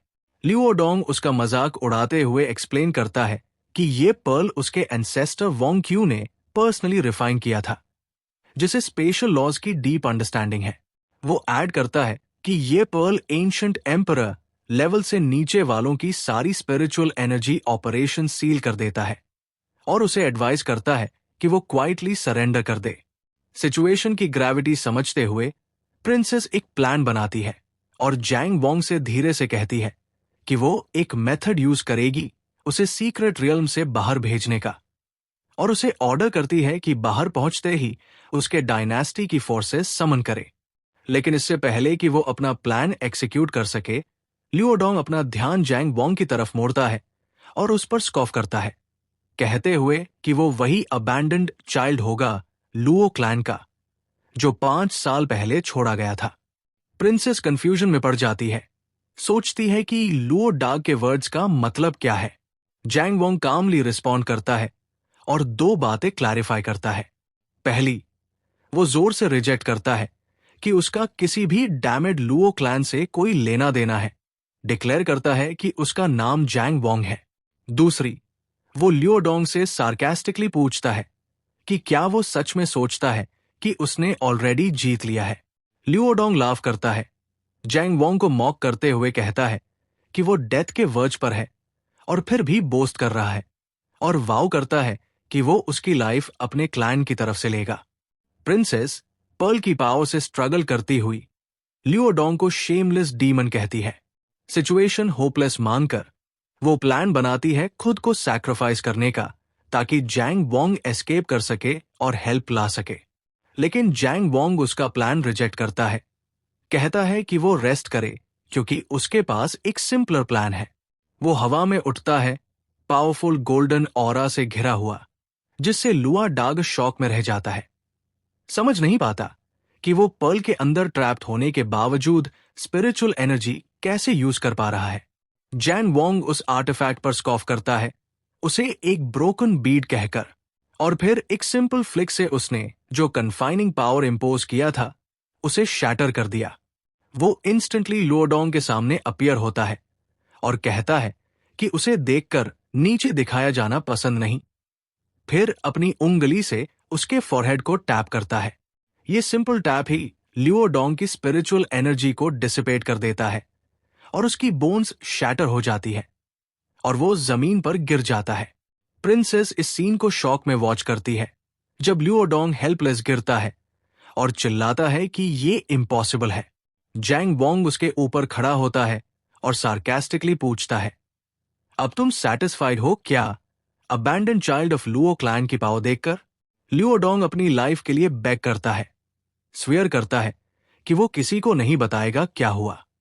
जैंग वोंग कॉन्टेम्प्ट से रिस्पॉन्ड करता है, क्या तुम सोचते हो कि मुझे लुओ क्लैन से डर लगता है?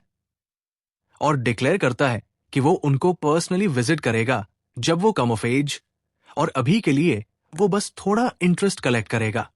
वो लियोडोंग के बॉडी में एक golden core of energy plant करता है।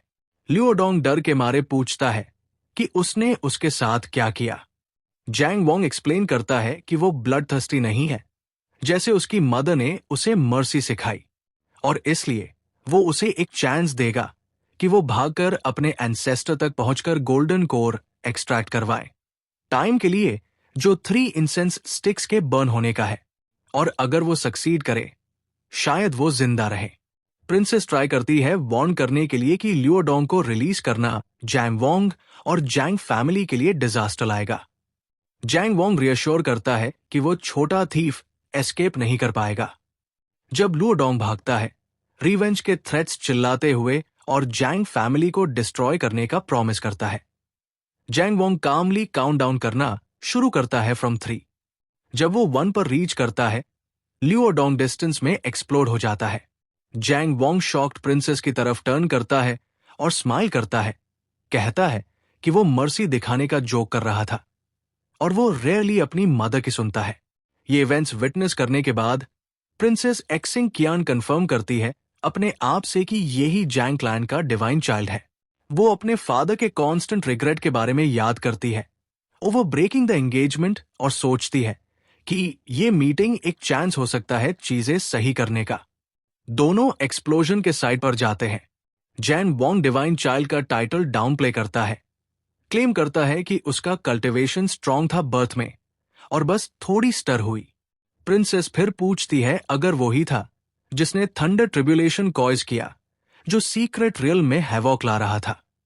वो कामली एडमिट करता है कि ट्रिब्यूलेशन उसने ही कॉज किया, साइ करते हुए कहता है कि उसने एक्सपेक्ट नहीं किया था कि सिंपल ट्रिब्यूलेशन से एंशिएंट एम्परर रियल्म के पीक को ब्रेक करके इतना कमोशन होगा।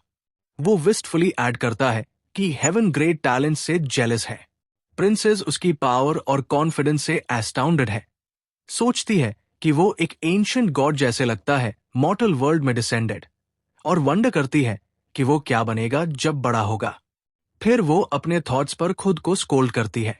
जैंग वोंग नोटिस करता है उसकी साइलेंस और पूछता है अगर वो अपसेट है। वो कॉन्फेस करता है कि इनिशियली उसने उसको इंटेंशनली अपने साइड में रखा था टू यूज बेट के जैसे लियोडोंग को ल्योर और एलिमिनेट करने के लिए। प्रिंसेस रियश्योर करती है कि वो पैटी नहीं है और एंग्री नहीं है। ऑन द कॉन्ट्ररी, उसे थैंक करना चाहिए कि उसने हेल्प की टू रिमूव एक hidden threat. Jain Wong release show करता है। लेटर कैंपफायर के पास प्रिंसेस रिफ्लेक्ट करती है रूमर्स पर कि छिलियन सन ऑफ जैंग क्लैन हो सकता है री incarnation of a great ancient emperor, और अब फील करती है कि रूमर्स में ट्रूथ है। वो मार्वल करती है उसकी इमेंस टैलेंट, कनिंग और एलोक्वेंस पर, कंक्लूड करती है कि फ्यू इन हिज जनरेशन उससे कंपेयर कर सकते हैं। जैंग वोंग इंटरप्ट करता है उसके थॉट्स और वापस अपनी रोल में as innocent child, wondering aloud कौन लकी होगा टू मैरी बिग सिस्टर शिया फ्यूचर में, जो उसे फ्लस्टर कर देता है और वो वंडर करती है उसके स्ट्रेंज क्वेश्चंस पर। बाद में उनकी कॉन्वर्सेशन सीरियस होती है। प्रिंसेस वॉर्न करती है कि वो रियलाइज नहीं करता gravity of situation with Luo clan, explain करती है कि लुओ डागा उनकी डायरेक्ट लिनियज का था और उनके एंसेस्टर्स इस मैटर को पीसफुली रेस्ट नहीं करने देंगे।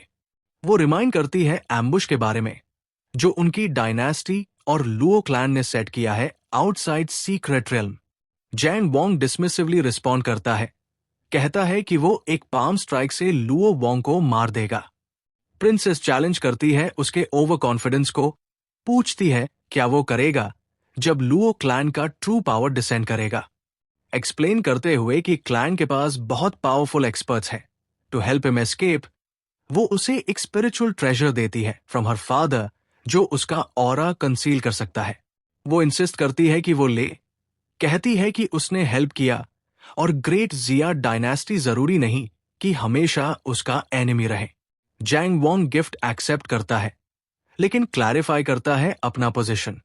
उनकी फ्रेंडशिप पर्सनल है लेकिन वो उसकी डायनेस्टी के लिए कोई गुडविल नहीं रखता, और वो वाव करता है कि जनरल WI को पे बैक करेगा फॉर इंसल्टिंग हिज मदर और रॉन्गिंग हिज क्लैन।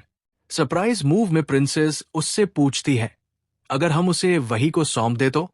चंग वैंग ने आंखें तेज करके पूछा, क्या तुम्हारे पास ये करने का रील में हक है? प्रिंसेस सीधी शौक से बोली, मेरे पिता को धोखा दिया गया था, इसलिए उन्होंने एंगेजमेंट तोड़ने की सोची थी। अगर जनरल W को तुम्हारे सौंपने से हमारे और तुम्हारे जियांग क्लैन के रिश्ते सुधरेंगे तो मेरे पिता उसे तुम्हें सौंप देंगे।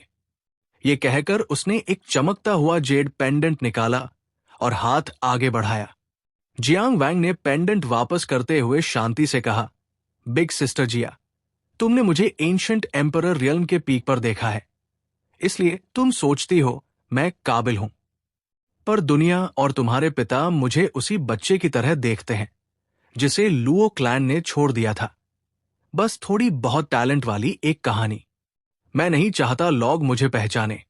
प्रिंसेस ने पूछा, तो तुम मेरे जूट पेंडेंट को लेने से क्यों इनकार कर रहे हो? जियांग वैंग स्माइल के साथ बोला, आप ग्रेट जिया डायनेस्टी की सबसे बड़ी प्रिंसेस हो। आपकी हर एक्टिविटी एसबी के आए आंखों में रहती है। मैं नहीं चाहता कि लोग आपको ताने मारें या आपके नाम पर गलत कहें। मैं अपनी सिस्टर को शर्मिंदा होते नहीं देखना चाहता। प्रिंसेस ने शर्म से आंखें झुका ली, पर फिर बोली, मैं तुम्हारे लिए ये कर रही हूं। पर अगर तुम चाहो तो हम जनरल डब्ल्यू का मामला बाद में सुलझा देंगे। जियांग वैंग कॉन्फिडेंस से बोला, मैं समझता हूं कि तुम ये पेंडेंट मेरी सुरक्षा के लिए दे रही हो, पर मैं पहले दुनिया को दिखाना चाहता हूं कि मैं कौन हूं। तब मैं इसे स्वीकार करूंगा, ताकि कोई भी तुम्हें कुछ ना कह सके। प्रिंसेस गुस्से से स्माइल के साथ बोली, इतनी छोटी उम्र में ये बड़ी बड़ी बातों से कुछ नहीं होगा, करके दिखाओ। जियांग वैंग खिलखिला कर बोला, बस कुछ दिन दे दो, मेरा नाम तुम्हारी डायनेस्टी की हर गली में गूंजेगा। फिर उसने अपने मास्टर द्वारा दिया गया ट्रेजर समन किया और धीरे से बोला, मास्टर, तुम सुन रहे हो? ट्रेजर की आवाज धीमी मगर ठोस आई। तुम्हें आम दिनों में याद नहीं आता, पर जब खतरा आया तो याद किया। बोलो, क्या चाहिए? जियांग वैंग ने अपनी प्रॉब्लम बताई। उसने लुओ क्लैन के यंग मास्टर को मारा, पर एल्डर वैंग क्यू बच गई। अगर उसे खत्म किया गया तो लुओ क्लैन का एंशंट सेज बिल्कुल आ जाएगा। उसने विनती की कि कोई ऐसा फॉर्मेशन लगाओ जिससे लुओ क्लैन के एंशंट्स उसकी लोकेशन तुरंत न मिल सके, ताकि वो टाइम पर भाग सके। मास्टर ने विश सुनी और मान ली। फिर जियांग वैंग हवा में उठकर पूरे सीक्रेट रियल्म में दहाड़ता हुआ बोला, मैं सीक्रेट रियल्म को अपनी पूरी ताकत से काटकर बाहर जाने वाला हूं। मैं किसी की सेफ्टी की गारंटी नहीं दे सकता। जो मरना नहीं चाहते वो मुझे फॉलो करें, और जो इग्नोर करेगा नतीजे खुद झेलेगा। उसकी आवाज ठंडी और निर्णायक थी। कल्टिवेटर्स की आंखों में अब अलर्ट और डर दोनों थे। सभी लोगों को स्काई में उसके पीछे आने को कहती है, जिस पर वो लोग पूछते हैं कि क्या वह सच में आरएमसी पर ट्रस्ट करती है। कहते हैं कि वो तो बस 5 साल का बच्चा है। जब वो बोल ही रहा था, प्रिंसेस सिया गुस्से वाले चेहरे के साथ मुड़ती है और उनसे पूछती है कि क्या वो सबसे बड़ी राजकुमारी के तौर पर उसके डिसीजन पर शक कर रहे हैं। वो अब ऊपर उड़ना शुरू कर देते हैं और एक कल्टिवेटर पूछता है कि क्या वो ग्रेट सिया की सबसे बड़ी राजकुमारी थी। कहता है कि ग्रेट सिया के लोग भी आरएमसी के पीछे चले गए हैं और पूछता है कि उन्हें क्या करना चाहिए। कुछ कल्टिवेटर्स भी उनके पीछे ये सोचते हुए चल देते हैं कि उन्होंने इसके लिए बहुत मेहनत की है और वो नहीं चाहेंगे कि उन्हें कुछ हो। जबकि कुछ लोग आरएमसी के पीछे गए, वही कुछ ऐसे भी थे जो स्क्रिप्ट फॉलो कर रहे थे, आरएमसी की ताकत पर सवाल उठा रहे थे। उसे एक छोड़ा गया बच्चा कह रहे थे और पूछ रहे थे कि क्या अफवाहें सच में लिजिट थी या नहीं। दूसरा कहता है कि प्रिंसेस सिया भी उसके पीछे जा रही है। वो सवाल करता है कि वो सिया इस माइंडसेट से दांव कैसे प्राप्त कर सकती है।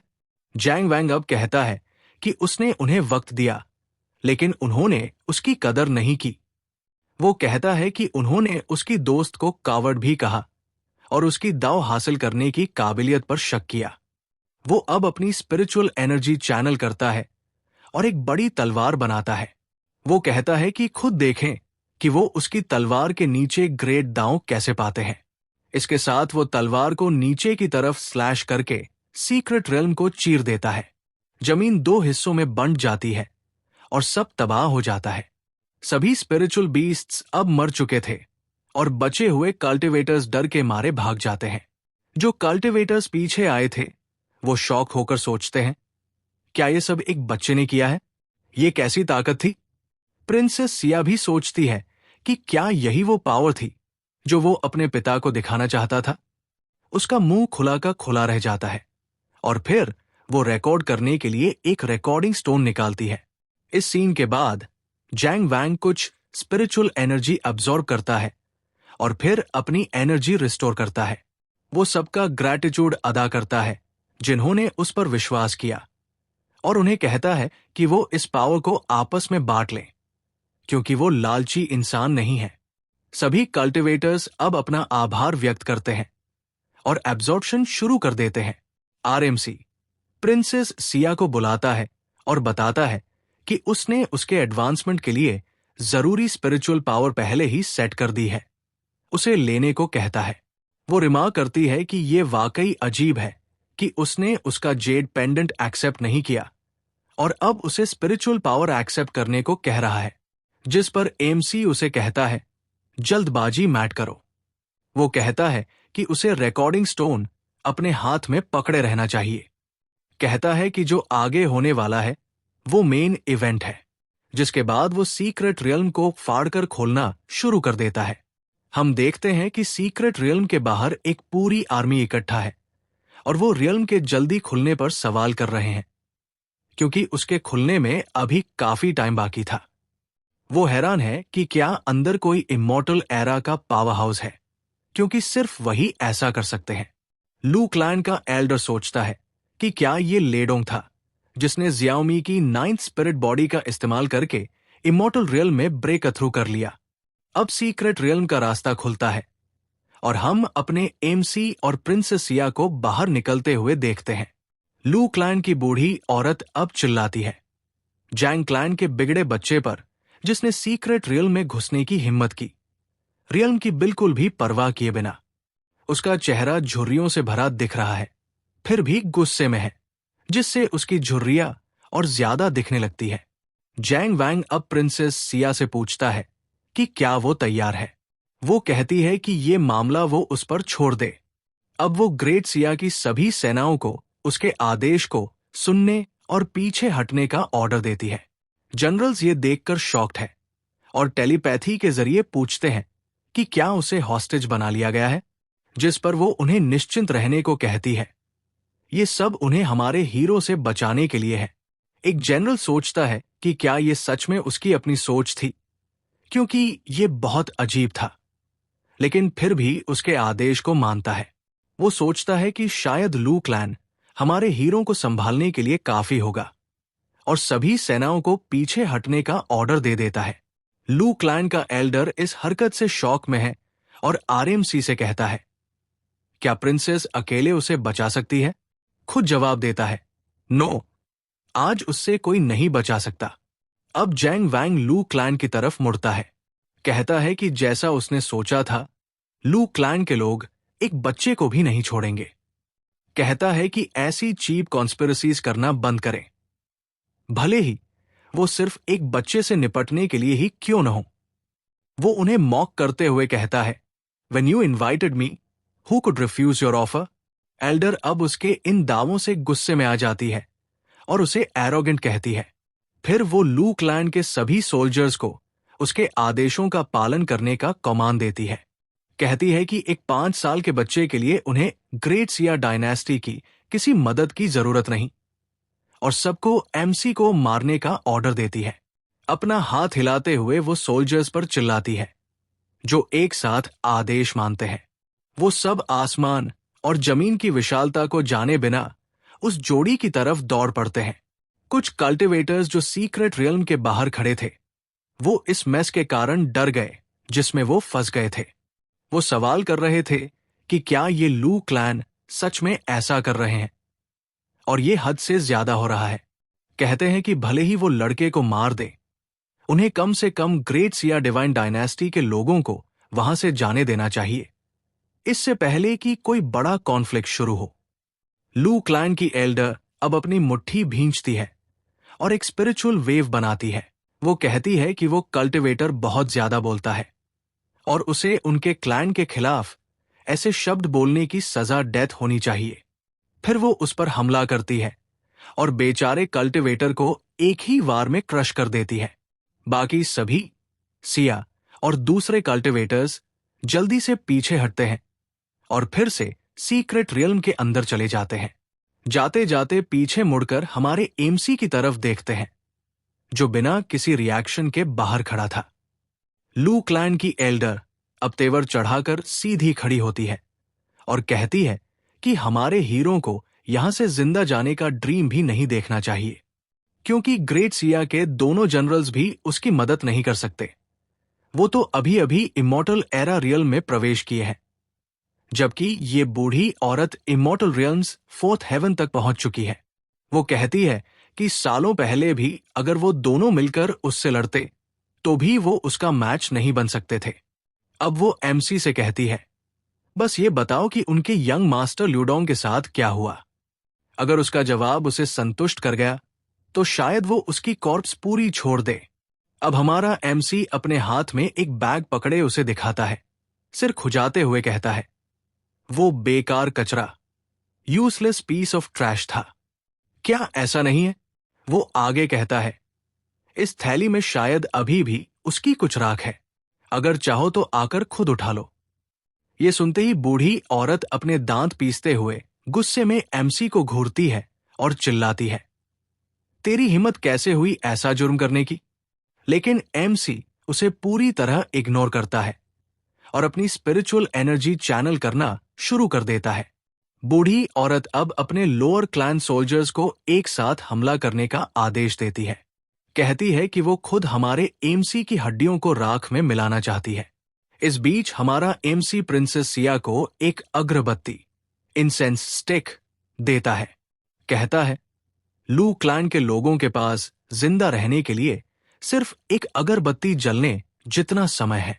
उन्हें अपनी आंखों के सामने कीड़े कहता है और बोलता है कि वो अब लिविंग कॉर्प्सेस बन चुके हैं, जीने से थक चुके हैं।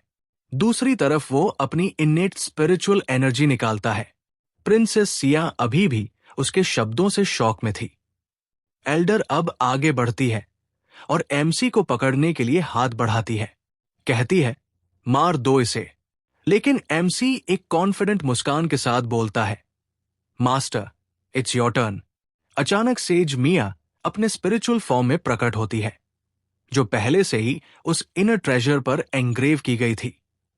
वो अब shadow shifting spirit ceiling formation activate करती है।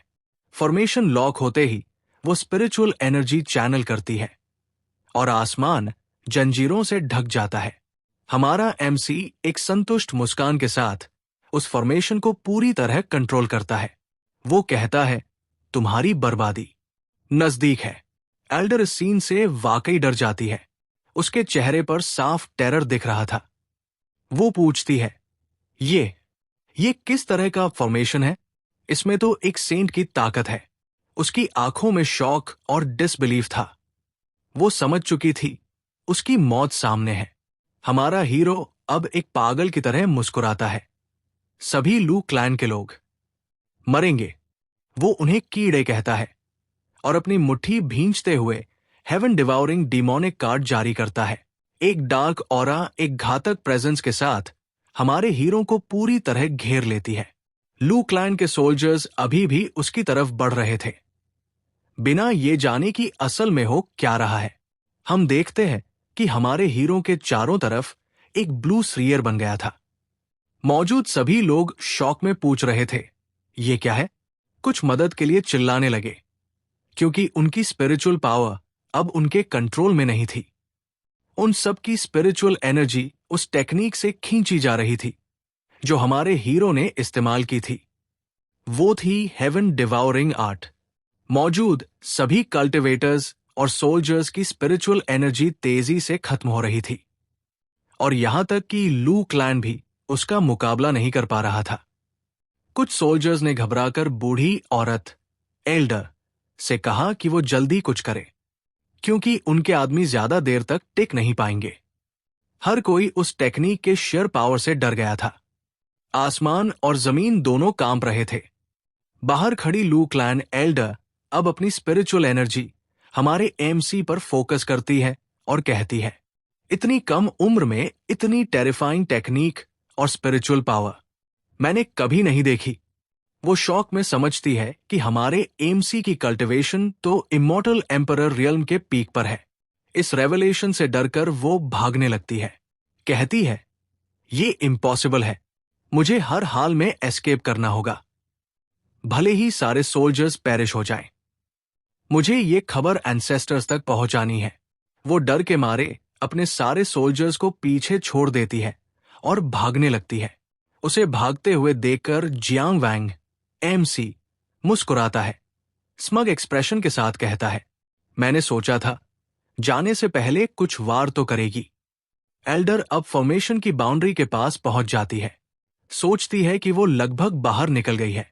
वो खुद से सवाल करती है, एक मामूली बच्चा इमॉर्टल एम्परर रियल्म के पीक पर कैसे हो सकता है? मैंने सैकड़ों साल कल्टिवेशन की और सिर्फ फोर्थ हेवन तक पहुंची, तो ये बच्चा कैसे? वो अब भी अपने थॉट्स में डूबी थी जब अचानक हमारे एमसी उसके सामने प्रकट हो जाता है। वो कहता है, इतनी जल्दी में क्यों हो? वो अपना हाथ बढ़ाता है और स्पिरिचुअल एनर्जी चैनल करता है। एल्डर उसे घमंडी कहती है और अपनी टेक्निक रिलीज करती है, एक विशाल पाम अटैक। लेकिन वो सिर्फ दिखावा था, उसमें कोई असली पावर नहीं थी। हमारा एमसी शांत चेहरा बनाए उस हमले को रोकता है। एक झटके में उसका हाथ पकड़ लेता है। वो मुस्कुराकर पूछता है, तो तुमने कहा था मैं एरोगेंट हूं, है ना? फिर ठंडे लहजे में कहता है, मेरा टैलेंट मुश्किल से इतना ही है कि तुम्हारे लू क्लैंस प्रेजेंस के आधे से बराबरी कर सकूं। इसके बाद वो अपना डीमोनिक डिवाउरिंग आर्ट एक्टिवेट करता है। एल्डर की स्पिरिचुअल एनर्जी तेजी से उसके शरीर से खींचने लगती है। उसके हाथ काले पड़ जाते हैं और दर्द से वो चीख उठती है। एमसी शांत स्वर में कहता है, मैं तुम्हारी उम्र का लिहाज कर रहा हूं, इसलिए जल्दी खत्म कर दूंगा। वो अपना हाथ उठाता है, स्पिरिचुअल एनर्जी को शेप करता है, एक चमकदार तलवार बनती है। Spiritual sword of light 9 heaven slash. वो तलवार बिजली की गति से एल्डर की ओर जाती है। उसे बचने का एक सेकंड भी वक्त नहीं मिलता। वो चिल्लाती है, नहीं, मैं इस तरह नहीं मरना चाहती। लेकिन अगली ही क्षण तलवार उस पर गिरती है। सिर्फ खून का तालाब रह जाता है, यहां तक कि राख भी नहीं। ऊपर से ग्रेट सिया डायनेस्टी के सोल्जर्स इस दृश्य को देखकर दंग रह जाते हैं। कहते हैं, इस लेवल की ताकत तो सिर्फ इमॉर्टल एम्परर रियल्म्स पीक पर ही मिलती है, और शुक्र मनाते हैं कि प्रिंसेस सिया ने उन्हें पीछे हटने का आदेश दिया, वरना उनका भी वही अंजाम होता जो लू क्लैन की एल्डर का हुआ। कुछ कल्टिवेटर्स कहते हैं, हम सच में बच गए। दूसरे कहते हैं, ये एक true immortal emperor power house की ताकत थी। पर यह सोचकर भी अजीब लगता है कि वो सिर्फ एक बच्चा है। जनरल WEI अपने दांत पीसते हुए सोचता है, लू क्लैन ने जिस जियांग वैंग को कचरा समझकर निकाल दिया था, वो अब सिर्फ 5 साल की उम्र में इमॉर्टल एम्परर रियल्म के पीक पर पहुंच गया है। वो कहता है, उन्होंने उसे कई बार गुमराह किया, अब उन्हें उनकी कीमत चुकानी पड़ी। हमारा एमसी अब उड़ती हुई स्पिरिचुअल शिप की ओर बढ़ता है, लैंड करता है और कमांडर को सीनियर कहकर सैल्यूट करता है। कहता है, मैं उन गुनहगारों को खत्म करने में व्यस्त था जिन्होंने मेरी मां की बेइज्जती की और आपकी मौजूदगी पर ध्यान नहीं दे पाया। इसके लिए दिल से माफी मांगता हूं। इंस्ट्रक्टर उन्हें यंग मास्टर जैंग कहकर बुलाता है और कहता है कि उसने कब से जैंग की कमाल की टैलेंट के बारे में सुना था और आज देखकर कंफर्म हो गया। फिर उसकी नजर पड़ती है कि प्रिंसेस एक स्पिरिट स्टोन से पूरा सीन रिकॉर्ड कर रही है, तो वो पूछता है, ये रिकॉर्ड करने का क्या मतलब है? जैन वैंग कॉन्फिडेंट स्माइल के साथ जवाब देता है, रीजन तो सिंपल है, ये रिकॉर्डिंग जाएगी तुम्हारे पिताजी ह्यूमन एम्परर को। शादी के कॉन्ट्रैक्ट के बारे में थोड़ी बातचीत करनी है। फिर जैंग प्रिंसेस से कहता है, वो जेड पेंडेंट दे दो जो पहले तुमने मुझे दिया था। प्रिंसेस थोड़ी कंफ्यूज्ड पूछती है, अभी? इस वक्त जैंग पेंडेंट लेकर रिकॉर्डिंग के थ्रू एम्परर को एड्रेस करता है, ग्रेट एक्साइए डायनेस्टी के बूढ़े एम्परर, मैं तुम्हारी बेटी का ये पेंडेंट ले रहा हूं। इसे हमारी दोबारा से तय हुई शादी का निशान समझ लेना। फिर काफी स्टर्न टोन में बोलता है, बस इतना इंश्योर कर देना, जब मैं बिट्रोदल गिफ्ट्स लेकर आऊं तो तुम उन सब लोगों को जिन्होंने पहले एंगेजमेंट तोड़ने में हाथ था, अपने महल के बाहर बांध कर रखना। उसी को मैं तुम्हारा रिटर्न गिफ्ट समझूंगा।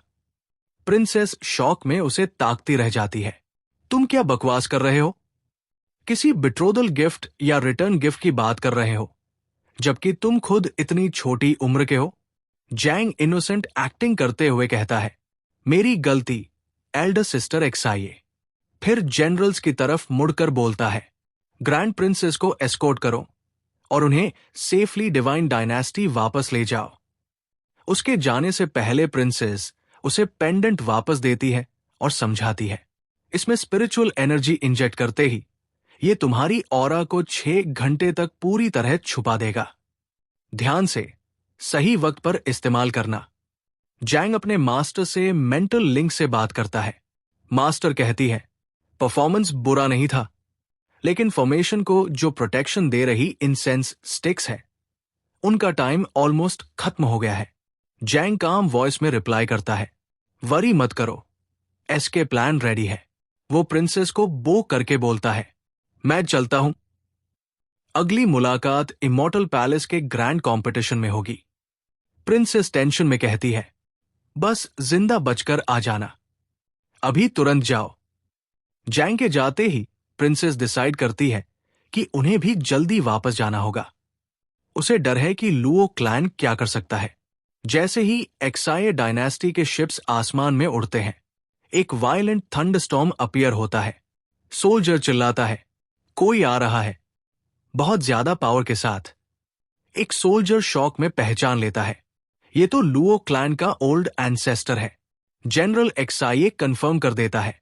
प्रिंसेस एक्सायनजी कियान आगे बढ़ती है और पोलाइटली बोलती है, सेज लुओ, बिना वजह डिवाइन शिप पर अटैक क्यों कर रहे हो? हमारी दोनों क्लैंस की कई सालों की दोस्ती रही है। लेकिन लुओ एंसेस्टर गुस्से से चिल्लाता है, सीक्रेट रियल में हुआ क्या? लुओ ताओलोंग, लुओ डागा और एल्डर लुओ वानू तीनों के सोल लैम्प्स बुझ गए हैं। प्रिंसेस रूड टोन में जवाब देती है, तुम्हारी हिम्मत कैसे हुई?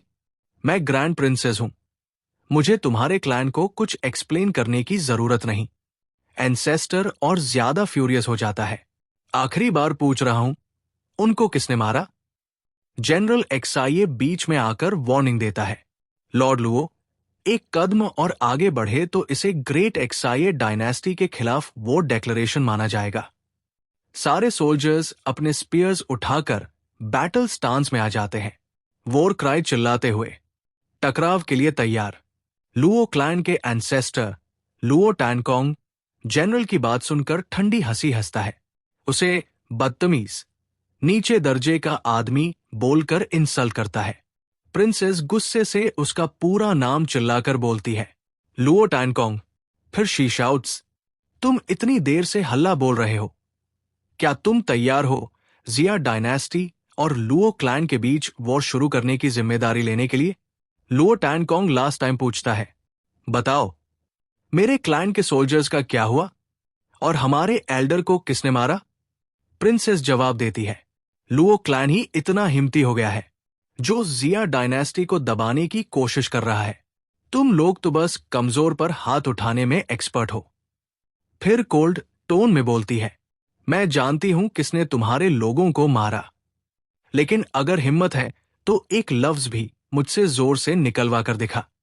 लुओ टैनकोंग धमकी देता है, तुम नहीं बताओगी तो मैं तुमसे खुद बुलवाऊंगा।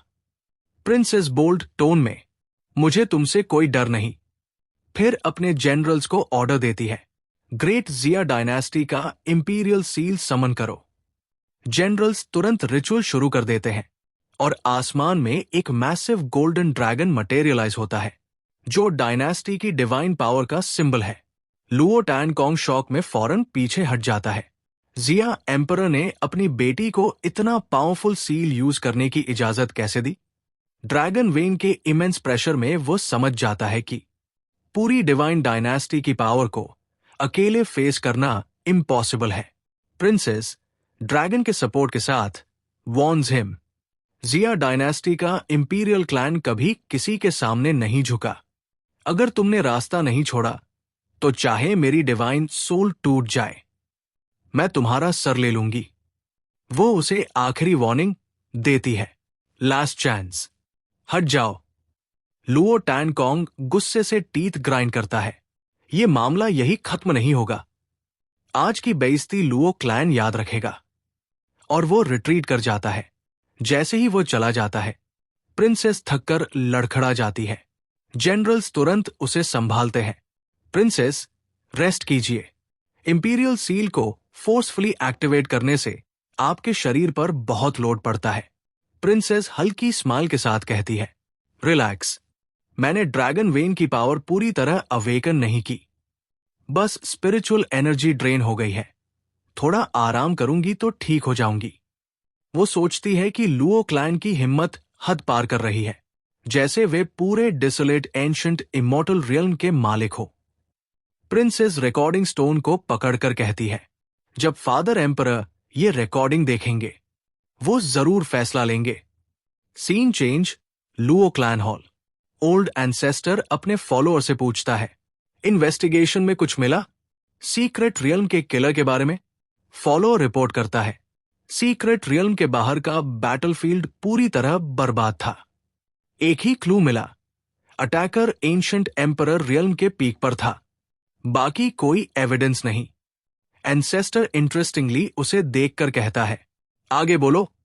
फॉलोअर बोलता है, ईस्टर्न रीजन की इन्वेस्टिगेशन में पता चला कि 5 साल पहले जैंग क्लैन के टेरिटरी में एक डिवाइन चाइल्ड पैदा हुआ था। वो आगे बताता है कि उस बच्चे के जन्म के वक्त आसमान में हैरतंगेज हेवनली विजन्स दिखाई दिए थे। कड़वे समुद्र से एक गोल्डन लोटस का खिलना, पहाड़ों दियों का एक पूरा प्राचीन मैप, और 9 आसमानों पर किसी प्राचीन राजा का अवतरण। ये सुनकर लुओ क्लैन का ओल्ड एंसेस्टर तुरंत अपनी सीट से उछल पड़ता है, शॉक में चिल्लाता है, क्या? वो डिसबिलीफ में विजन रिपीट करता है, 9 हेवन से एंशिएंट किंग का अवतरण। ये तो सिर्फ आर्क एक सेक्रेड बॉडी के जम पर होता है। वो फॉलोअर से टेंशन में पूछता है कि क्या ये सिर्फ अफवाह तो नहीं? फॉलोअर हाथ जोड़कर कहता है, मैं झूठ बोलने की हिम्मत नहीं करता सीनियर। मैंने खुद पर्सनली कंफर्म किया है, और जैंग क्लैन का डिवाइन चाइल्ड सिर्फ आर्क एक सेक्रेड बॉडी के साथ नहीं पैदा हुआ। वो जन्म से ही इन्हें ट्रू इमॉर्टल रियल्म पर था। ये सुनकर ओल्ड एंसेस्टर का चेहरा बिल्कुल सफेद पड़ जाता है। उसे याद आता है कि ये वही बच्चा है जिसे उसने खुद क्लैन से निकाल दिया था। वो दर्द से कहता है, हमारी किस्मत इतनी खराब कैसे हो सकती है? अगर ये बच्चा हमारे क्लैन में पैदा होता, आज हम कभी डिक्लाइन का डर नहीं करते। गुस्से और फ्रस्ट्रेशन से एक्सप्लोडिंग, वो बोलता है, ये सब लुजंतिया की वजह से हुआ। फिर फॉलोअर को साथ चलने का ऑर्डर दे देता है। Luo clan residence. वो पहुंचते ही जोर से चिल्लाता है, लू जंतिया, बाहर निकलो। अंदर जंतिया कंफ्यूज होता है। आज फिर एंसेस्टर किस बात पर गुस्से हैं? ऊपर से हमारे सोल्जर्स पर भी अटैक हुआ है। एंसेस्टर हॉल में घुसकर फुल एंगर मोड में कहता है, तुम पूछने की हिम्मत कैसे कर रहे हो? जैंग क्लैन के साथ जो बच्चा तुमने पैदा किया, यूएस के पास आर्क एक सेक्रेड बॉडी है। तुम्हारी बेवकूफी की वजह से हमने अपना डेस्टिनी स्टार गवा दिया। जंतिया पूरी तरह शॉक हो जाता है। इम्पॉसिबल, ये कैसे हो सकता है? मैंने खुद जोंग एक्साइन के वूम में फीटस को चेक किया था। उसमें कोई स्पिरिचुअल फ्लक्चुएशन नहीं था। उसका फाउंडेशन डैमेज था। वो तो life long spirit manifestation stage तक भी नहीं पहुंच सकता था। ये आर्क एक सेक्रेड बॉडी कैसे हो सकता है? गुस्से में वो न्यूज लाने वाले गार्ड को डराता है, अगर तुमने झूठ बोला तो तुम्हारी जिंदगी खत्म। गार्ड घबराकर घुटनों पर गिर जाता है। क्लैन लीडर, मुझे माफ कीजिए, मैं अफवाह नहीं फैलाता। पूरा ईस्टर्न इमॉर्टल रियल में ये खबर लाइटनिंग की तरह फैल चुकी है, और मैंने कई बार वेरीफाई करके ही रिपोर्ट दिया है। तभी एक औरत म्यू यू हॉल में आती है। वो जंतिया को समझाती है, इंपल्सिव मत होइए, हमारे डेथ गार्ड्स बिना वजह अफवाह नहीं फैलाते, पहले इनकी बात सुनिए। वो एंसेस्टर को ग्रीट करती है। एंसेस्टर उसे बोलता है, बोलो। म्यू यू कहती है, बच्चा 5 साल पहले पैदा हुआ था। अभी सिर्फ जुबानी रूमर्स चल रहे हैं, पूरा यकीन नहीं हो सकता। हो सकता है जैंग क्लैन ने बदनाम होने से बचने के लिए ये कहानी गढ़ दी हो। जंतिया कहता है, लेकिन अगर ये झूठ हुआ तो ठीक, पर अगर सच हुआ तो? म्यू यू एक प्लान प्रपोज करती है। जैंग क्लैन तो पहले से ही डिक्लाइन में है।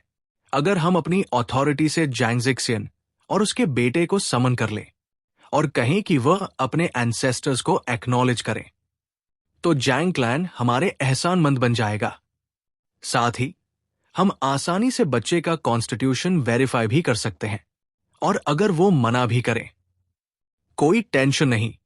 हमारा बेटा लू किंग ऑलरेडी एक फ्यूचर ग्रेट एम्परर जैसा लग रहा है। क्लैन का फ्यूचर उसके हाथ में सेफ है। जंतिया एक्साइटेड होकर अग्री करता है। बिल्कुल, जिंगर के जन्म पर भी हेवनली फिनोमेना हुए थे। उसका कॉन्स्टिट्यूशन भी डिवाइन से कम नहीं। ओल्ड एंसेस्टर भी याद करता है। मैं इतनी प्रॉब्लम्स में उलझा था कि जिंगर को भूल ही गया। फिर ऑर्डर देता है, म्यू यू, लू शींग को तुरंत लेकर आओ। थोड़ी देर बाद लू शींग आता है। वो रिस्पेक्टफुली बो करता है, एंसेस्टर। फादर और मदर को ग्रीट करने के बाद एंसेस्टर शींग को देखते ही खुश हो जाता है। वो कहता है कि उसकी डिमीनर कितनी कंपोज्ड और हम्बल है, उसका स्पिरिट कितना काम है, और उसकी स्टेलर ब्लड लाइन रोज रोज और ज्यादा स्ट्रांग होती जा रही है। वो प्राउडली डिक्लेयर करता है कि शींग उनके क्लैन का ब्राइट स्टार है और फ्यूचर में मार्शल आर्ट्स के पीक तक जरूर पहुंचेगा। जंतिया एंसेस्टर को बताता है कि शींग की ट्रेनिंग बहुत फास्ट इंप्रूव हो रही है और वो खुद उसे नेक्स्ट मंथ इमॉर्टल पैलेस के ग्रैंड कंपटीशन में ले जाएगा। एंसेस्टर 3 बार एक्सलेंट बोलकर खुशी जताता है और कहता है कि लुओ शींग जैसे सक्सेसर के साथ क्लैन की फ्यूचर ग्लोरी गारंटीड है। जाते जाते वो एक स्टर्न वार्निंग देता है, जैंग क्लैन का मैटर मत भूलना, उसे थॉरोली इन्वेस्टिगेट करो। जंतिया अग्री करता है और अपने बेटे को एंसेस्टर को बिड फेयरवेल करने को कहता है। फैमिली रिस्पेक्टफुल बो करती है और एंसेस्टर चला जाता है। उसके बाद जंतिया शींग को वापस ट्रेनिंग पर भेज देता है, याद दिलाते हुए कि ट्रेनिंग अपस्ट्रीम रोविंग जैसी होती है, या तो आगे बढ़ते हो या पीछे गिर जाते हो। शींग जैसे ही चला जाता है, जंतिया की वाइफ म्यू यू तुरंत उसे कॉन्फ्रंट कर लेती है। वो अक्यूज करती है कि वो अभी भी जैंग ज़िकिन के बारे में सोच रहा है। वो गेस करती है कि जैसे ही उसे पता चला कि वो अबैंडन चाइल्ड टैलेंटेड निकला, उसका दिल पिघल गया और वो उसे वापस लाना चाहता है।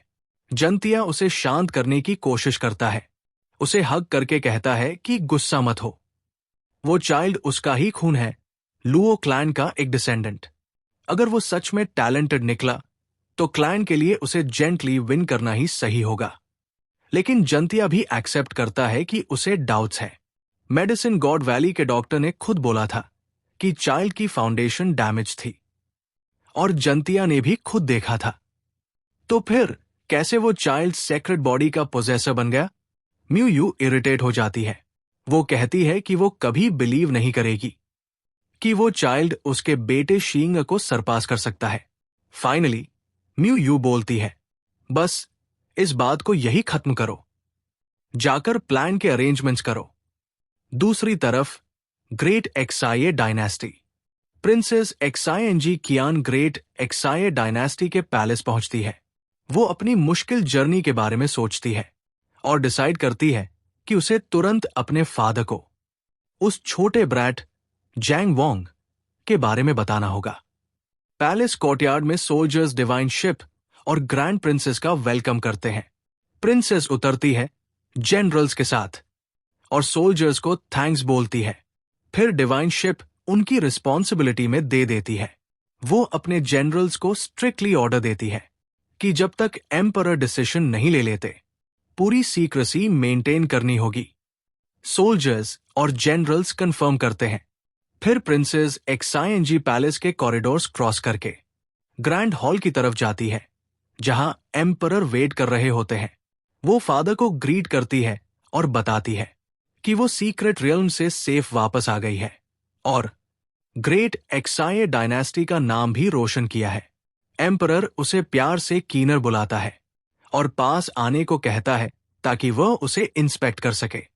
वो नोटिस करता है कि उसकी स्पिरिचुअल एनर्जी ऑलमोस्ट डिप्लीटेड है और समझ जाता है कि उसने imperial seal life threatening situation में यूज किया। वो गुस्से में एक्सप्लेनेशन मांगता है। प्रिंसेस एडमिट करती है कि उनका गेस ठीक है। वो बताती है लुओ क्लैन ने लियोडो डाग को इमॉर्टल ट्रैपिंग पर्ल देकर उसके खिलाफ एक हेनस क्राइम करने भेजा था। अगर एक फ्रेंड ने टाइमली इंटरवीन न किया होता तो आउटकम डिजास्ट्रस होता, लेकिन वे यही नहीं रुके। लुओ क्लैन ने एक एंशिएंट सेज लुओ टैंगकोंग को भी भेजा ताकि वह उनकी डिवाइन शिप को इंटरसेप्ट कर सके। ये सुनकर एम्परर का गुस्सा फट पड़ता है। वो अपने थ्रोन का आर्म रेस्ट तोड़ देता है और गरज कर कहता है, लुओ क्लैन ने इतनी हिम्मत कैसे की? इतनी लाउड आवाज सुनते ही एम्प्रेस अंदर आ जाती है और पूछती है कि उनका गुस्सा क्यों भड़का हुआ है। एम्परर गुस्से से गरज कर डिक्लेयर करता है कि लुओ क्लैन हद से ज्यादा बोल्ड हो गया है। उसकी बेटी पर हाथ डालने की हिम्मत? क्या वे उसे और ग्रेट एक्साई डिवाइन डायनेस्टी को नीचा दिखाना चाहते हैं? वो तुरंत सर्वेंट्स को ऑर्डर देता है, इंपीरियल डिक्री ड्राफ्ट करो। मैं लुओ क्लैन से अभी के अभी एक्सप्लेनेशन मांगता हूं। प्रिंसेस और एम्प्रेस दोनों एक साथ आगे बढ़कर उसे रोक लेती है। एम्प्रेस कहती है, फैसला जल्दी मत लो। लुओ क्लैन भले ही एंशिएंट फैमिलीज में नहीं आता, लेकिन उनकी रूट्स बहुत गहरी है। अगर वोर छेड़ दिया, ग्रेट एक्साई को भारी नुकसान होगा। एम्परर गुस्से में रिटॉर्ट करता है, वे जो कर रहे हैं वो वोर डिक्लेयर करने से कम है क्या? प्रिंसेस जियाओमिंग कियान भी अपने फादर को शांत करती है। वो वार्न करती है कि अगर अब वॉर हुआ तो पूरा desolate ancient immortal realm chaos में डूब जाएगा। बहुत सारे पावरफुल क्लैंस वैसे ही उनके डायनेस्टी पर नजर रखे बैठे हैं। वो कहती है, फादर कृपया इंपल्सिव मत हो। मैं नहीं चाहती कि हमारे लोग सफरिंग झेलें। फिर वो कहती है कि सीक्रेट रियल्म से उसे एक ऐसी चीज मिली है जो लुओ क्लैन के इंसल्ट से कहीं ज्यादा इंपॉर्टेंट है, और वो एम्परर को स्पिरिचुअल रिकॉर्डिंग स्टोन दे देती है। एम्परर स्टोन लेकर सोचता है कि ये ग्रेटर गेन क्या हो सकता है। दिल में वह अपनी बेटी कीन की तारीफ करता है, कहता है कि वह सचमुच मैच्योर हो गई है। डेंजर फेस करने के बाद भी उसने सेल्फ कंट्रोल रखा और लोगों की भलाई पहले रखी। वो अपने आप से शर्मिंदा होता है कि एम्परर होकर भी वो अपनी बेटी जितना कंपोज नहीं था। फिर वो अनाउंस करता है, मैं ये अपमान बर्दाश्त नहीं करूंगा। इंपीरियल डिक्री, लुओ क्लैन को लियोडोंग को हमारे हवाले करना होगा, तभी ये मैटर क्लोज होगा। एम्प्रेस तुरंत अपोज करती है। वो याद दिलाती है कि लुओ क्लैन और उनके डायनेस्टी के लंबे समय से अच्छे रिलेशंस हैं। वो कहती है, ये एक छोटी सी इंसिडेंट थी, इसे वॉर की तरफ मत ले जाओ। इसके बजाय प्रिंसेस मिंकिंग को लियोडोंग से शादी करा दो। अलायंस स्ट्रांग हो जाएगा और मिंकिंग का मैरिज प्रॉब्लम भी सॉल्व हो जाएगा। एम्परर का पेशेंस टूट जाता है। वो वाइफ पर चिल्लाता है, छोटी सी इंसिडेंट? अगर एक छोटी सी गलती न होती तो काना जिंदा वापस ही नहीं आती। मैं कभी नहीं मानूंगा कि मिंकिंग की शादी उस विलन से हो। एम्प्रेस एक्सप्लेन करती है, मैं लियोडोंग की बात नहीं कर रही। बात यह है कि वह लुओ क्लैन का डायरेक्ट एयर है। फ्यूचर में वह अपने क्लैन में बहुत बड़ा पावर हैंडल करेगा। प्रिंसेस जियाओमिंग कियान बीच में बोल पड़ती है, अपनी स्टेप मदर को एड्रेस करते हुए, अगर आपको लगता है कि मैं लियोडोंग से इंप्रेस हो गई तो आप बिल्कुल गलत है। एम्प्रेस हैरान होकर पूछती है, तुम्हारी बात का मतलब? प्रिंसेस सीधा जवाब देती है, लियोडोंग अब जिंदा नहीं है, वो मर चुका है। नेक्स्ट पार्ट चाहिए तो कमेंट करो। नेक्स्ट पार्ट चाहिए तो कमेंट करो।